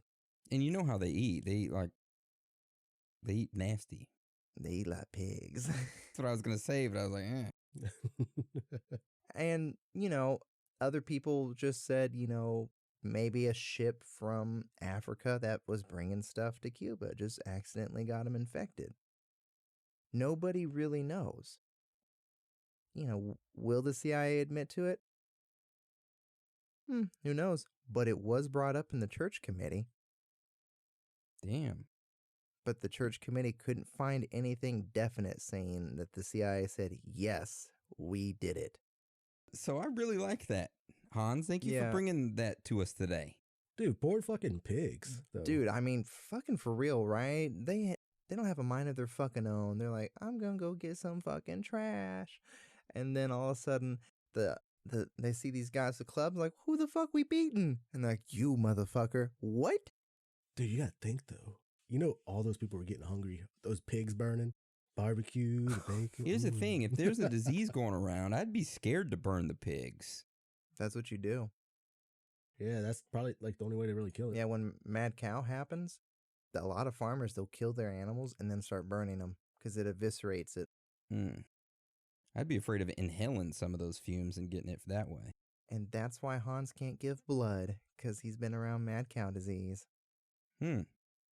Random knowledge nugget there for you. That's right. All right. Well, thank you for that, Hans.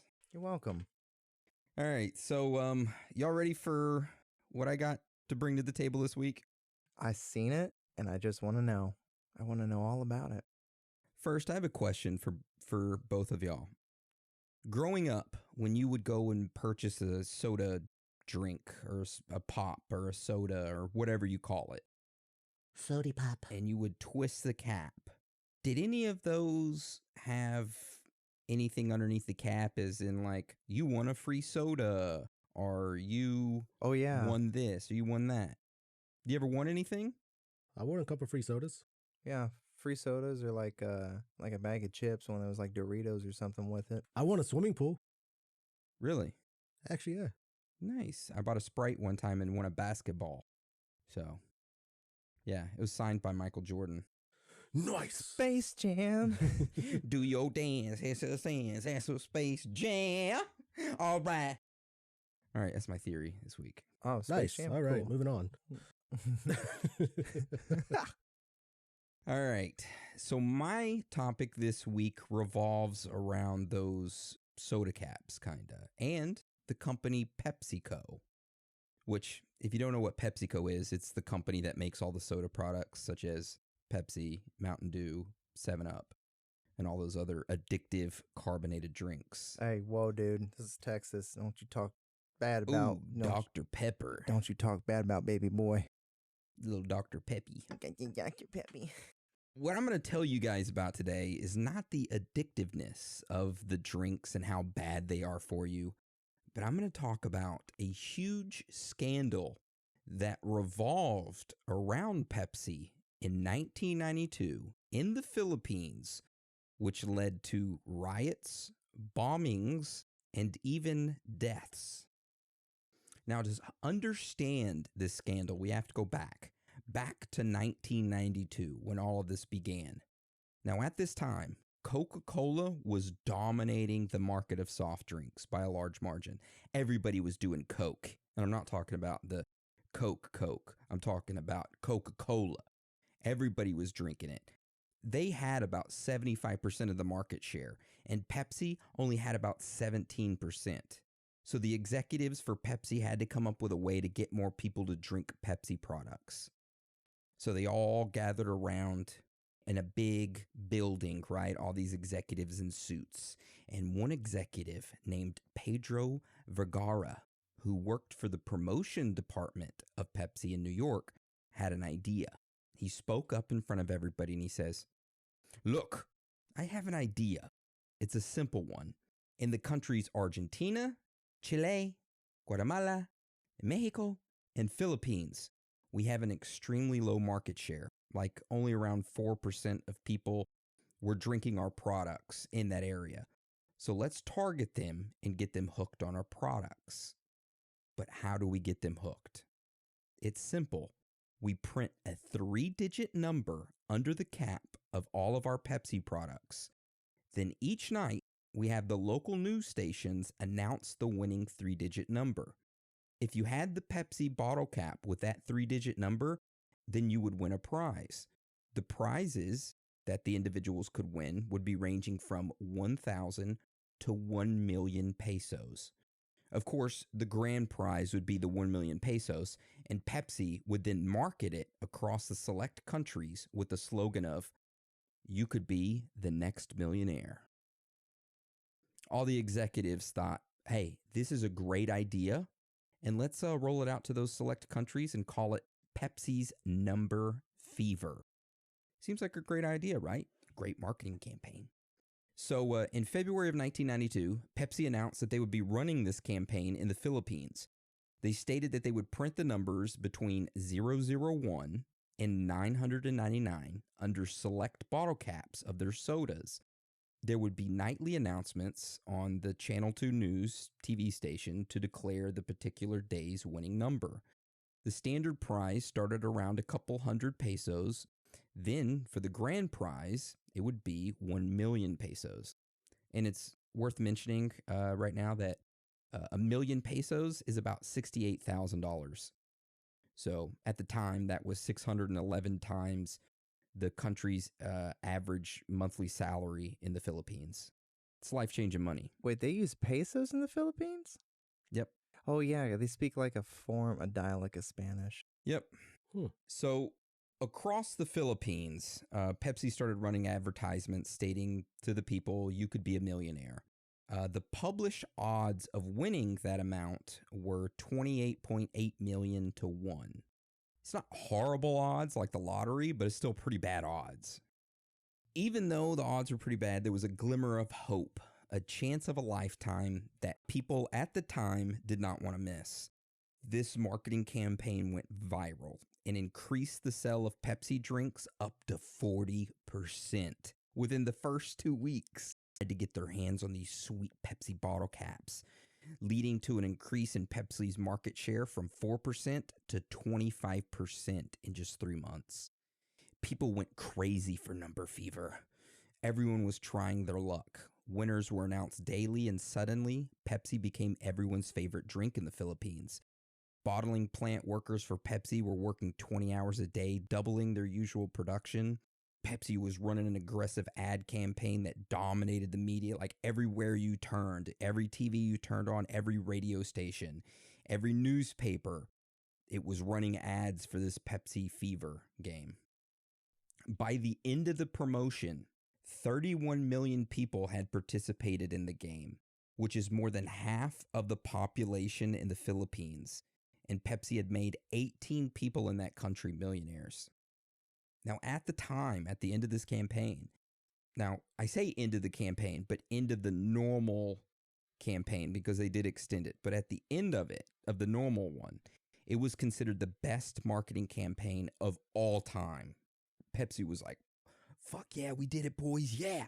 It was a huge success for them. And the promotion was initially scheduled to end on May 8th. But Pepsi was like, look, we can extend it. We can get greedy with it. Let's extend it a few more weeks. They were hoping that the fever would continue. However, it turned into a disaster only a few weeks later on May 25th. All right, so this is where it gets interesting. Okay, so at 6 p.m. on May 25th, 1992, a 23-year-old woman named Maryland in the Philippines was watching the Channel 2 evening news. Just a random fact, but around 70% of the people in the Philippines would watch the news for the announcement each night of the Pepsi 3-digit number. 70%. That's crazy. Anyways, so Maryland, who was lying in her wooden shack along with her 4 children under the age of 5 and her husband, they were all sitting around the television waiting for Pepsi to announce the winning number. Marilyn's husband, Izzy, had just spent the last bit of their money on a special number fever bottle of Pepsi, hoping that one of the 3-digit numbers printed on the underside of the cap would match the winning numbers. So, of course, as they watched the television, Pepsi announced the winning number, and it was 349. Izzy looked through their bottle caps to see if they had it, and guess what? They did. They had bottle cap 349. They won 1 million pesos. When the couple found that out, that, hey, we have it, we're now millionaires, they danced, laughed, they jumped around. They were like, the kids were like, fuck yeah. Their prayers were answered, right? Everybody was having a great time. They were like, fuck yeah. So at the same time, 5 miles across town, an individual named Ernesto de Guzman de Lina, his full name, long name. Anyways, he was a tricycle taxi driver. He was running downstairs to tell his nephew, Simon, that he had the winning 349 bottle cap, and he had become a millionaire. Oh, shit. This was happening all over the country. A bus driver had 3 of those 349 bottle caps. A mother of 12 whose children went through 10 bottles of Pepsi a day, had 35 bottle caps with the number 349, meaning that she had won 35 million pesos. Oh, I know where this is going now. So this seemed all great, right? However, there was only supposed to be 2 winners. Now, to give you a little backstory of how this all worked, Pepsi would generate a list of random numbers that were securely hidden in a safe deposit box until the list was ready to be put into a computer system for the printing of these bottle caps. So out of the millions of bottle caps that were being printed, only 2 during the print process were supposed to have the winning numbers. However, there was a glitch in the computer system, and instead of only printing 2 of the winning bottle caps for that week million pesos number winner, which was 349, it ended up printing over 800,000 bottle caps with the number 349. Golly. Bro, so everybody was running up that shit like fucking Willy Wonka, like, I got the golden ticket. And they're like, what the fuck? Yes. You got the golden ticket? Yes, that's exactly. So after they announced the winning 349 number, exactly right, Hans, hundreds of thousands of people in the Philippines thought they were millionaires and started celebrating. However, it was short-lived because everybody started to run to the nearest Pepsi plant to claim their prize. But whenever they got there, they would see other people there like, hey, what are you here for? They're like, oh, I won the million. They're like, no, I won the million. They started showing each other, oh, shit. And they all started figuring out something's wrong because there's thousands of millionaires here and it's not supposed to be. So the number of people at the Pepsi plants grew. And by the wee hours of the morning, Pepsi had realized, holy shit, we got a problem.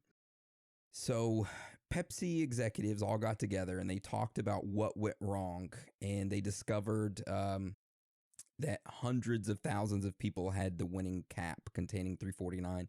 And it was a computer glitch. So they were talking about what they could do to fix this. And they couldn't pay out all the winners because that would cost them $16 billion to do so. So they decided to do a quote-unquote goodwill gesture. They offered everybody who had the winning bottle cap of 349 a prize of 500 pesos, which is $16 to $20. Mm-hmm. That's it. Instead of 1 million pesos, you're getting 500. This goodwill gesture would still cost the company close to $10 million, and they only had set aside $2 million for prizes in total for the entire marketing campaign. So, of course, some people accepted the consolation prize, but majority of the people did not, and they were angry, like super fucking angry. They were all around the Pepsi factories protesting, and to make it kind of worse, policemen were protecting the factories with shields, and some guards Pepsi hired actually showed up with automatic weapons to actually help the police. Damn. A manager of one of the factories tried to escape, but the protesters started to stone him to death. Holy shit.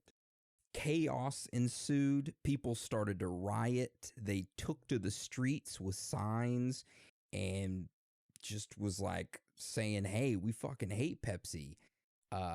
They started to get Molotov cocktails and throw them through Pepsi office windows.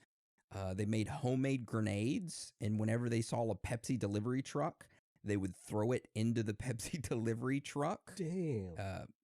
And Pepsi delivery trucks were by far the most common target. As many as 37 of these trucks were overturned, blown up, stoned, and vandalized by these protesters. Of course, the Pepsi executives were scared for their life, and they started to have around-the-clock bodyguards.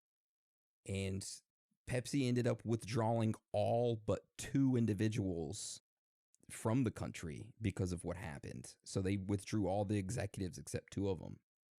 So as this rioting and shit was going on, some of the individuals was like, hey, we need to take like a smarter approach to this. Let's start forming like small factions. So one of them that they formed was called the Coalition 349. And they started taking like a systematic approach in shaming Pepsi to pay up. They organized boycotts, protests, and held numerous lawsuits. Most protests were peaceful, but 3 Pepsi employees were killed because some of the protests would turn violent. For an example, during it, a grenade was thrown into a Pepsi warehouse, which a mother and a child were killed by that grenade thrown at it. Another victim was a school teacher and a 5-year-old girl. Someone threw a homemade bomb at a Pepsi truck. It bounced off of it and detonated and killed the school teacher and the young girl. And kind of like a random knowledge nugget here, that school teacher that died, get this shit, her husband was invited by Pepsi executives to their main office, and they offered him 50,000 pesos for him not to sue. Wow. In anger, he shouted at them, "My wife wouldn't have died. It's because of the 349 incident, because you cheated the people." However, after receiving advice from his friends, he did end up taking that 50,000 pesos. So, Oh, what a fucking chump. I would have at least got $1 million. Yeah, I know, right? Anyways, so all of these attacks that were going on during these protests were being blamed on the coalitions, were being blamed on the people. Of course, the news media outlets were calling them terrorists and basically painting Pepsi as like the victim. Pepsi tried to repair the damage by changing the winning number, which I don't know how that changes or repairs the damage any, but they did. And it was reported in the newspapers the following day that the real winner was 134, which added more confusion to the whole fucking thing because everybody was like, what the fuck? So as the years progressed, the protests eventually died out, but lawsuits continued on for years to come. To sum it up, about 22,000 people took legal action against Pepsi. At least 689 civil lawsuits and about 5,200 criminal complaints for fraud and deception were filed. On June 24th, 1996, a trial court awarded the plaintiffs in one lawsuit about 10,000 pesos, which was around $380, in moral damages. The 3 dissatisfied plaintiffs appealed, and on July 3rd, 2001, the court awarded them 30,000 pesos instead, which was about $570 each, as well as attorney fees. Pepsi got pissed and appealed this decision. So in 2006, the lawsuit reached the Supreme Court, in which the judge ruled in favor of Pepsi, stating, and I quote, "Pepsi is not liable to pay the amounts printed on the crowns to their holders, nor is Pepsi liable for any damages. The issues surrounding this 349 incident have been laid to rest and must not in this decision." Pepsi got away with it. It's fucking nuts, man. Big corporations. Now that's Pepsi number fever, and there's 2 theories behind this that are actually pretty interesting theories. There was one theory that suggested that the rival companies like Coca-Cola and the other soda companies were behind the attacks on the factories, that they had plants that would go inside there during the riots and purposely like make these bombs and throw them to make, I don't know, fuck up Pepsi or whatever, which doesn't really make sense to me. The other theory makes more sense, which is that it was Pepsi themselves, is that there was a rumor that was being spread throughout the people in the Philippines that Pepsi itself staged the attacks and riots on the factories and trucks to frame the protesters as terrorists. So when actually they went to court, they could say, hey, Pepsi could say, hey, look, these people were involved in these protests that turned violent. They're terrorists. And to kind of add to that theory, a police officer filed a report that the bombings and riots were deliberate acts of self-sabotage by Pepsi against itself. And to add a little bit more to this, a man who was a Pepsi security guard confessed that he knew 3 mercenaries who were hired by the company to damage Pepsi's property to act like terrorists in the riots. So That's the theory I lean more towards. I mean, it's believable. You know, who's to say that's not how a lot of these riots happen anymore? You know, these peaceful riots. Not saying that there's not like a bad apple in a peaceful riot that's like, yeah, fuck this shit, throw the molly. And, you know, shit happens. But, like, sometimes you kind of got to think about it.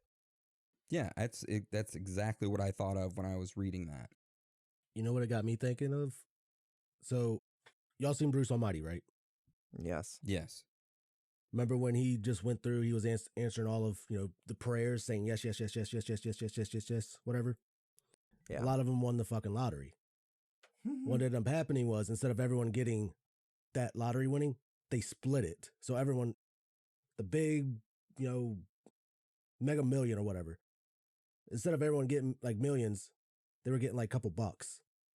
That's what I thought you were going to go with it. Like, they're just like, oh, when we said $1 million, you know, we were expecting this many bottle caps to have it. That here's a couple bucks.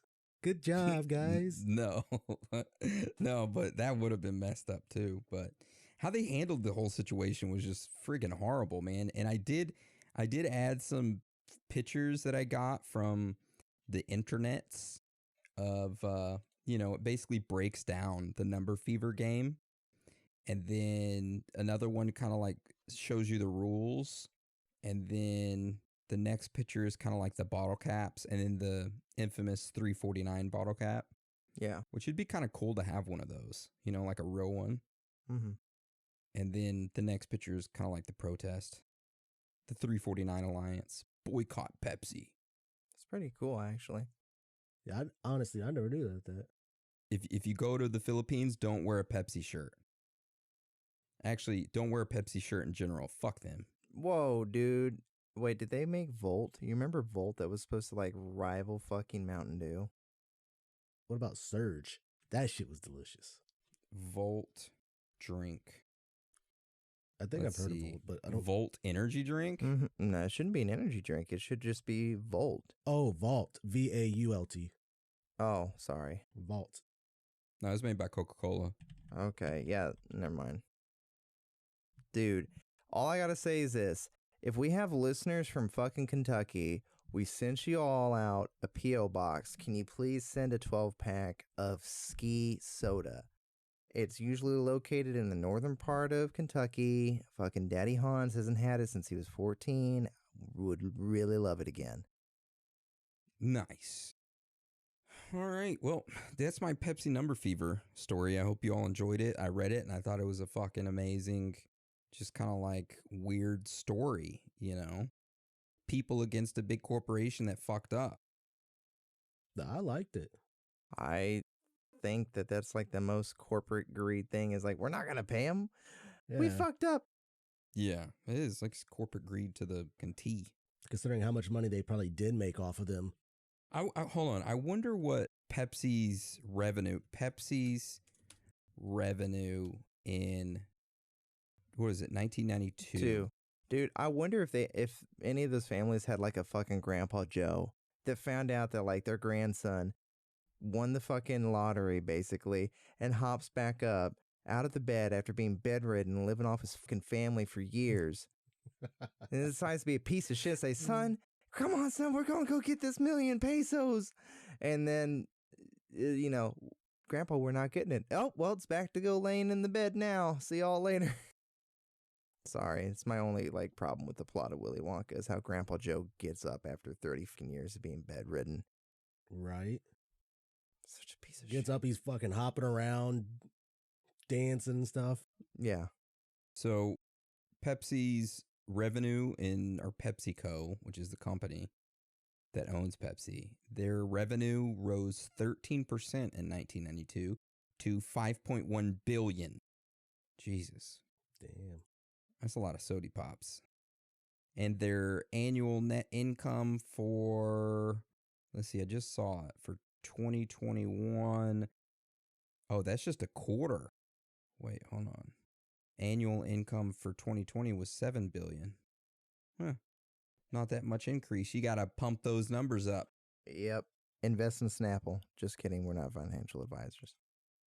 Because Snapple owns Dr. Pepper. Dude, Coca-Cola's revenue is $37 billion. Oh my God. They pay like monthly dividends of like 20 cents. Coca-Cola's revenue in 92 was $13 billion. Jesus. Oh, dude, did you see that article where that guy found like these old paper bonds of a railroad and he come to find out that Coca-Cola bought the railroad? Oh, that must have been so sweet. Turn those in. Dude, he was like, yeah, he was like, he went from a slump dog to a god dang 100 millionaire. I was like, you son of a bitch, share the wealth. Right? Anyways, all right. So that's my theory this week. Dan, what do you got to roll us out? What's yours? Oh, I don't got anything. You're fired. Hell yeah.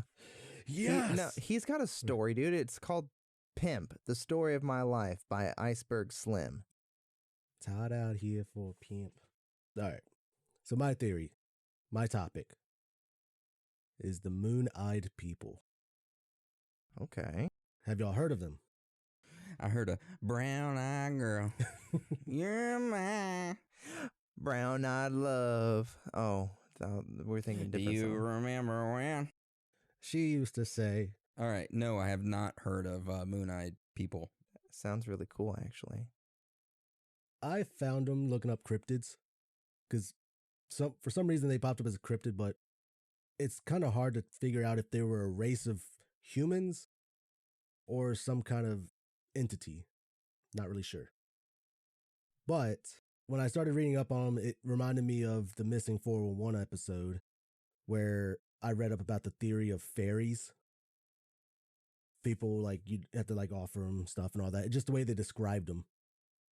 But these moon-eyed people, they were a group of, like, small people.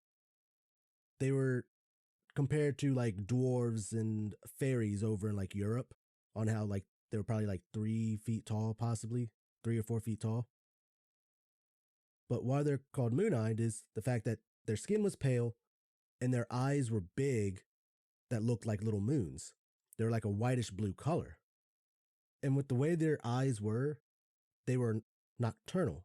They couldn't be out in the sunlight. It was just too bright for them. But it was also too bright if like it was a full moon. It was just too much for their eyes.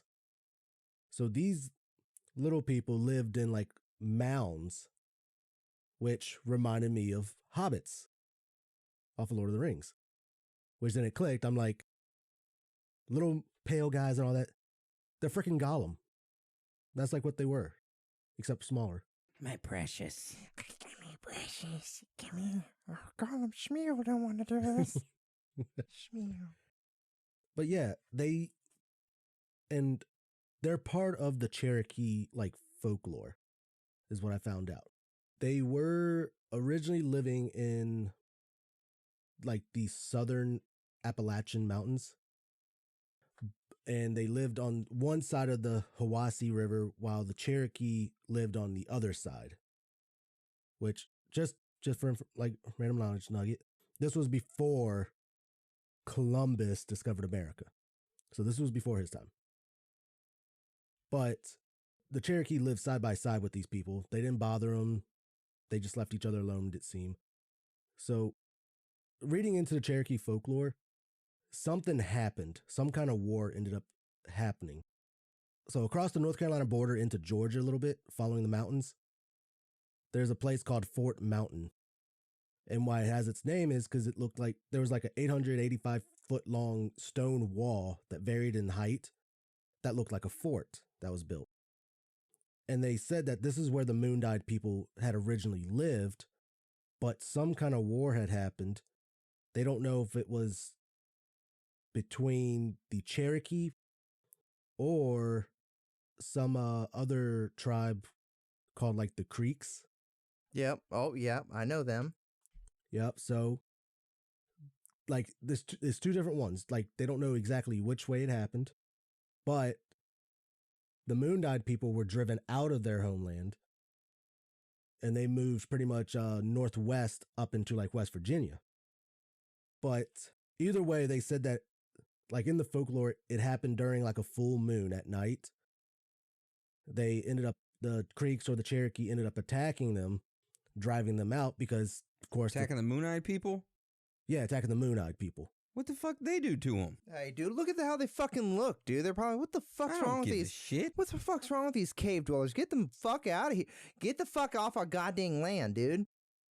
This is my property. Right. This is my property. That's honestly what it seems like it was. It was just like more of a territory thing. Hippity hoppity, get off this property. This is my territory. Yeah, this is my land. No, but yeah, they got driven away and they moved up into the other, like into the mountains. But like if you go to Fort Mountain area, like they found like artifacts and stuff that relate to the Moon-Dyed people. And it's, I think it's so it's Hiwassee, on the Hiwassee River. It's like Murphy Town, North Carolina now is what they call it currently. But it's, I brought them up just for the fact like we did in the Missing 411 and how Hans's theory brought up about cave dwellers. It made me think like these Moon-Dyed people, were they these cave dwellers? Considering, you know, we don't know if they're extinct or not. You don't see them. They only come out during the nighttime anyways. Hold on. You said artifacts. So what type of artifacts do they find? So in some of these mounds that they have located, they found like small, pretty much eating utensils that were just small sized, that like a normal sized human couldn't really use.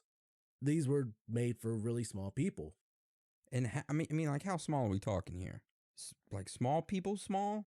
I'm guessing, you know, baby sized possibly. I don't Is know. midget the correct term to use now, or is it small people? No, it's small people. It's small people. I always get confused with which correct term is. I apologize if I offended anybody. Yes, I mean, I couldn't find any pictures of it, but they said they found those. Then, here, I'll show you some pictures that I found. You want to go moon-eyed people hunting? Bro, that's so fucked up. Oh, you meant hunting? I thought you meant like searching. No, searching. Yeah, not hunting. Oh, fucking yeah, Hans like over you go like run up and grab one, right?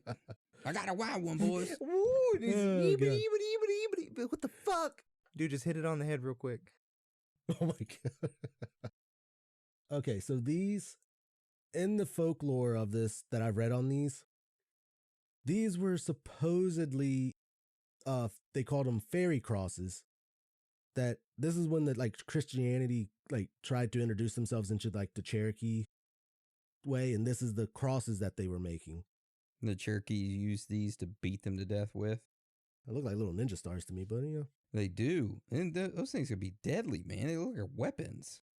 Yeah, but in the folklore of it, they said that it was like the Moon-Dyed people or like the fairies that they kind of referred to them as a little bit. These were their tears that when their tears fell and hit the ground, it formed into these little crosses. So I thought that was kind of cool. But the true, I think, identity of it is that they said that these are just natural rock formations called staurolite, Staurolite, and it just contains aluminum, iron, and silicate, whatever it's called.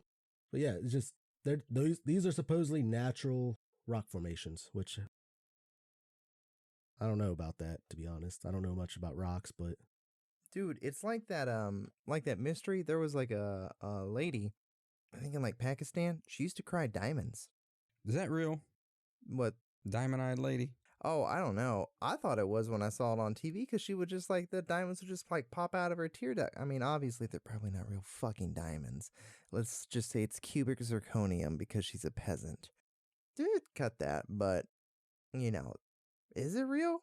Because I thought that shit was fucking wacky when I saw it. I don't know. Yeah, I don't know. But do you remember seeing it? Yeah, I do remember. It kind of sounds like that story, you know, like they cry and then their tears turn to rocks. So they caught any of these moon-eyed people on camera, like any pictures or anything? I'm interested to see what they look like. Now, they have not caught any image, like any actual photos of them, but there was an artifact. They call it the Moon-Dyed effigy, which I will show you the pictures now. And this is supposedly two of them conjoined together. Like these are, think about 3 to 4 feet high. And that's like what they looked like. Was that their actual size? Like That was supposedly their actual size. Okay, so they're about the size of little people. Dude, you could just whoop the fuck out of them. Why would you waste arrows and spears on them? You could beat the shit out of them. Yeah, you take candy from them and say, if you weren't in this area, this shit wouldn't have happened, son. It's fucked up, but that's kind of weird. And I think that's, even how small they are, the Cherokee, when they talked about them in I think it was an old book that I found that some author wrote, the Cherokee didn't know whether to say that they were like another race or if they were some kind of supernatural being, because they've never seen anything like this, like these people. Paled skin, big round bluish white eyes, short. It's like, should we be aware of these things or what? Okay, when I look them up, tell me why this is the first picture that comes up. Oh gosh. Michael Jackson. Oh, never mind. You lost it, didn't you? No, it saved it as a different format. Hold on. Tell me why this shows up. Yeah, those fucking kids. Why do those show up? Why do those albino kids show up? Because those are a type of albino people.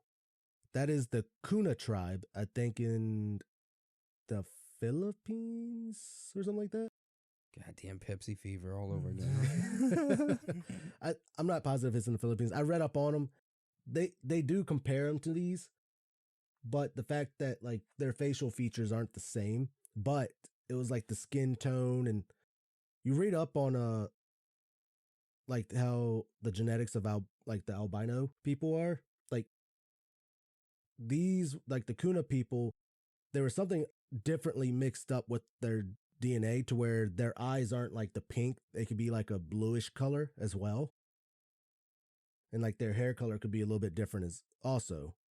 So it's something else different about their DNA. Which they did think that, it could have been possible that they might be related to the Kuna tribe here. Which I did read up a couple theories on it, on who and what they are. They're the first one is that they're actually the Moon-Dyed people are descendants of the Welsh, which it's kind of intriguing. They say that there was a Welsh prince that left Wales way before Columbus did, traveling, and he stumbled upon was it Mobile Bay, Alabama, and that he searched the area, then he left, and then pretty much came back with more supplies and more followers to help build a place there, and that they ended up intertwining with the natives there, and that the Moon-Dyed people were actually the descendants of this prince, or pretty much the Welsh there.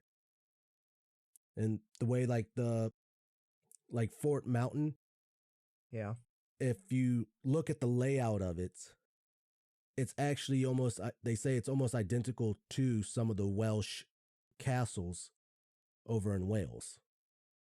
So they believe that, it was part, they were descendants of the Welsh, which is, pretty interesting. The fort thing kind of works with it. Then the second theory was that these were actually aliens. I like that theory a whole lot better. Just because of the way the Cherokee talked about them, is when they first came upon them, they didn't know whether they were, just a different race or if they were some supernatural entity. And at first they didn't mess with them. But of course, after a while, it's oh, they don't do nothing to us. They're probably like, hey, can we get a cup of sugar? Oh God, it's talking to us. Dude, hell no, you can't have sugar. But has anybody got any photographs of these things? Has anybody seen them besides the Native Americans? All I could find was just in the books and all that on them. I'm intrigued by them because, like I said, it reminded me of the Hanja's theory about cave dwellers. That's what I always say, Quaaludes. I was like, there's no theories. Quaalude dwellers. Quaalude. But yeah, just because they got driven into the mountains, further into West Virginia. and the cave system and all that. It made me think, like, could there be Moondog people there, and that they're the actual cave dwellers that are kidnapping people, thinking, oh, here comes the Cherokee again.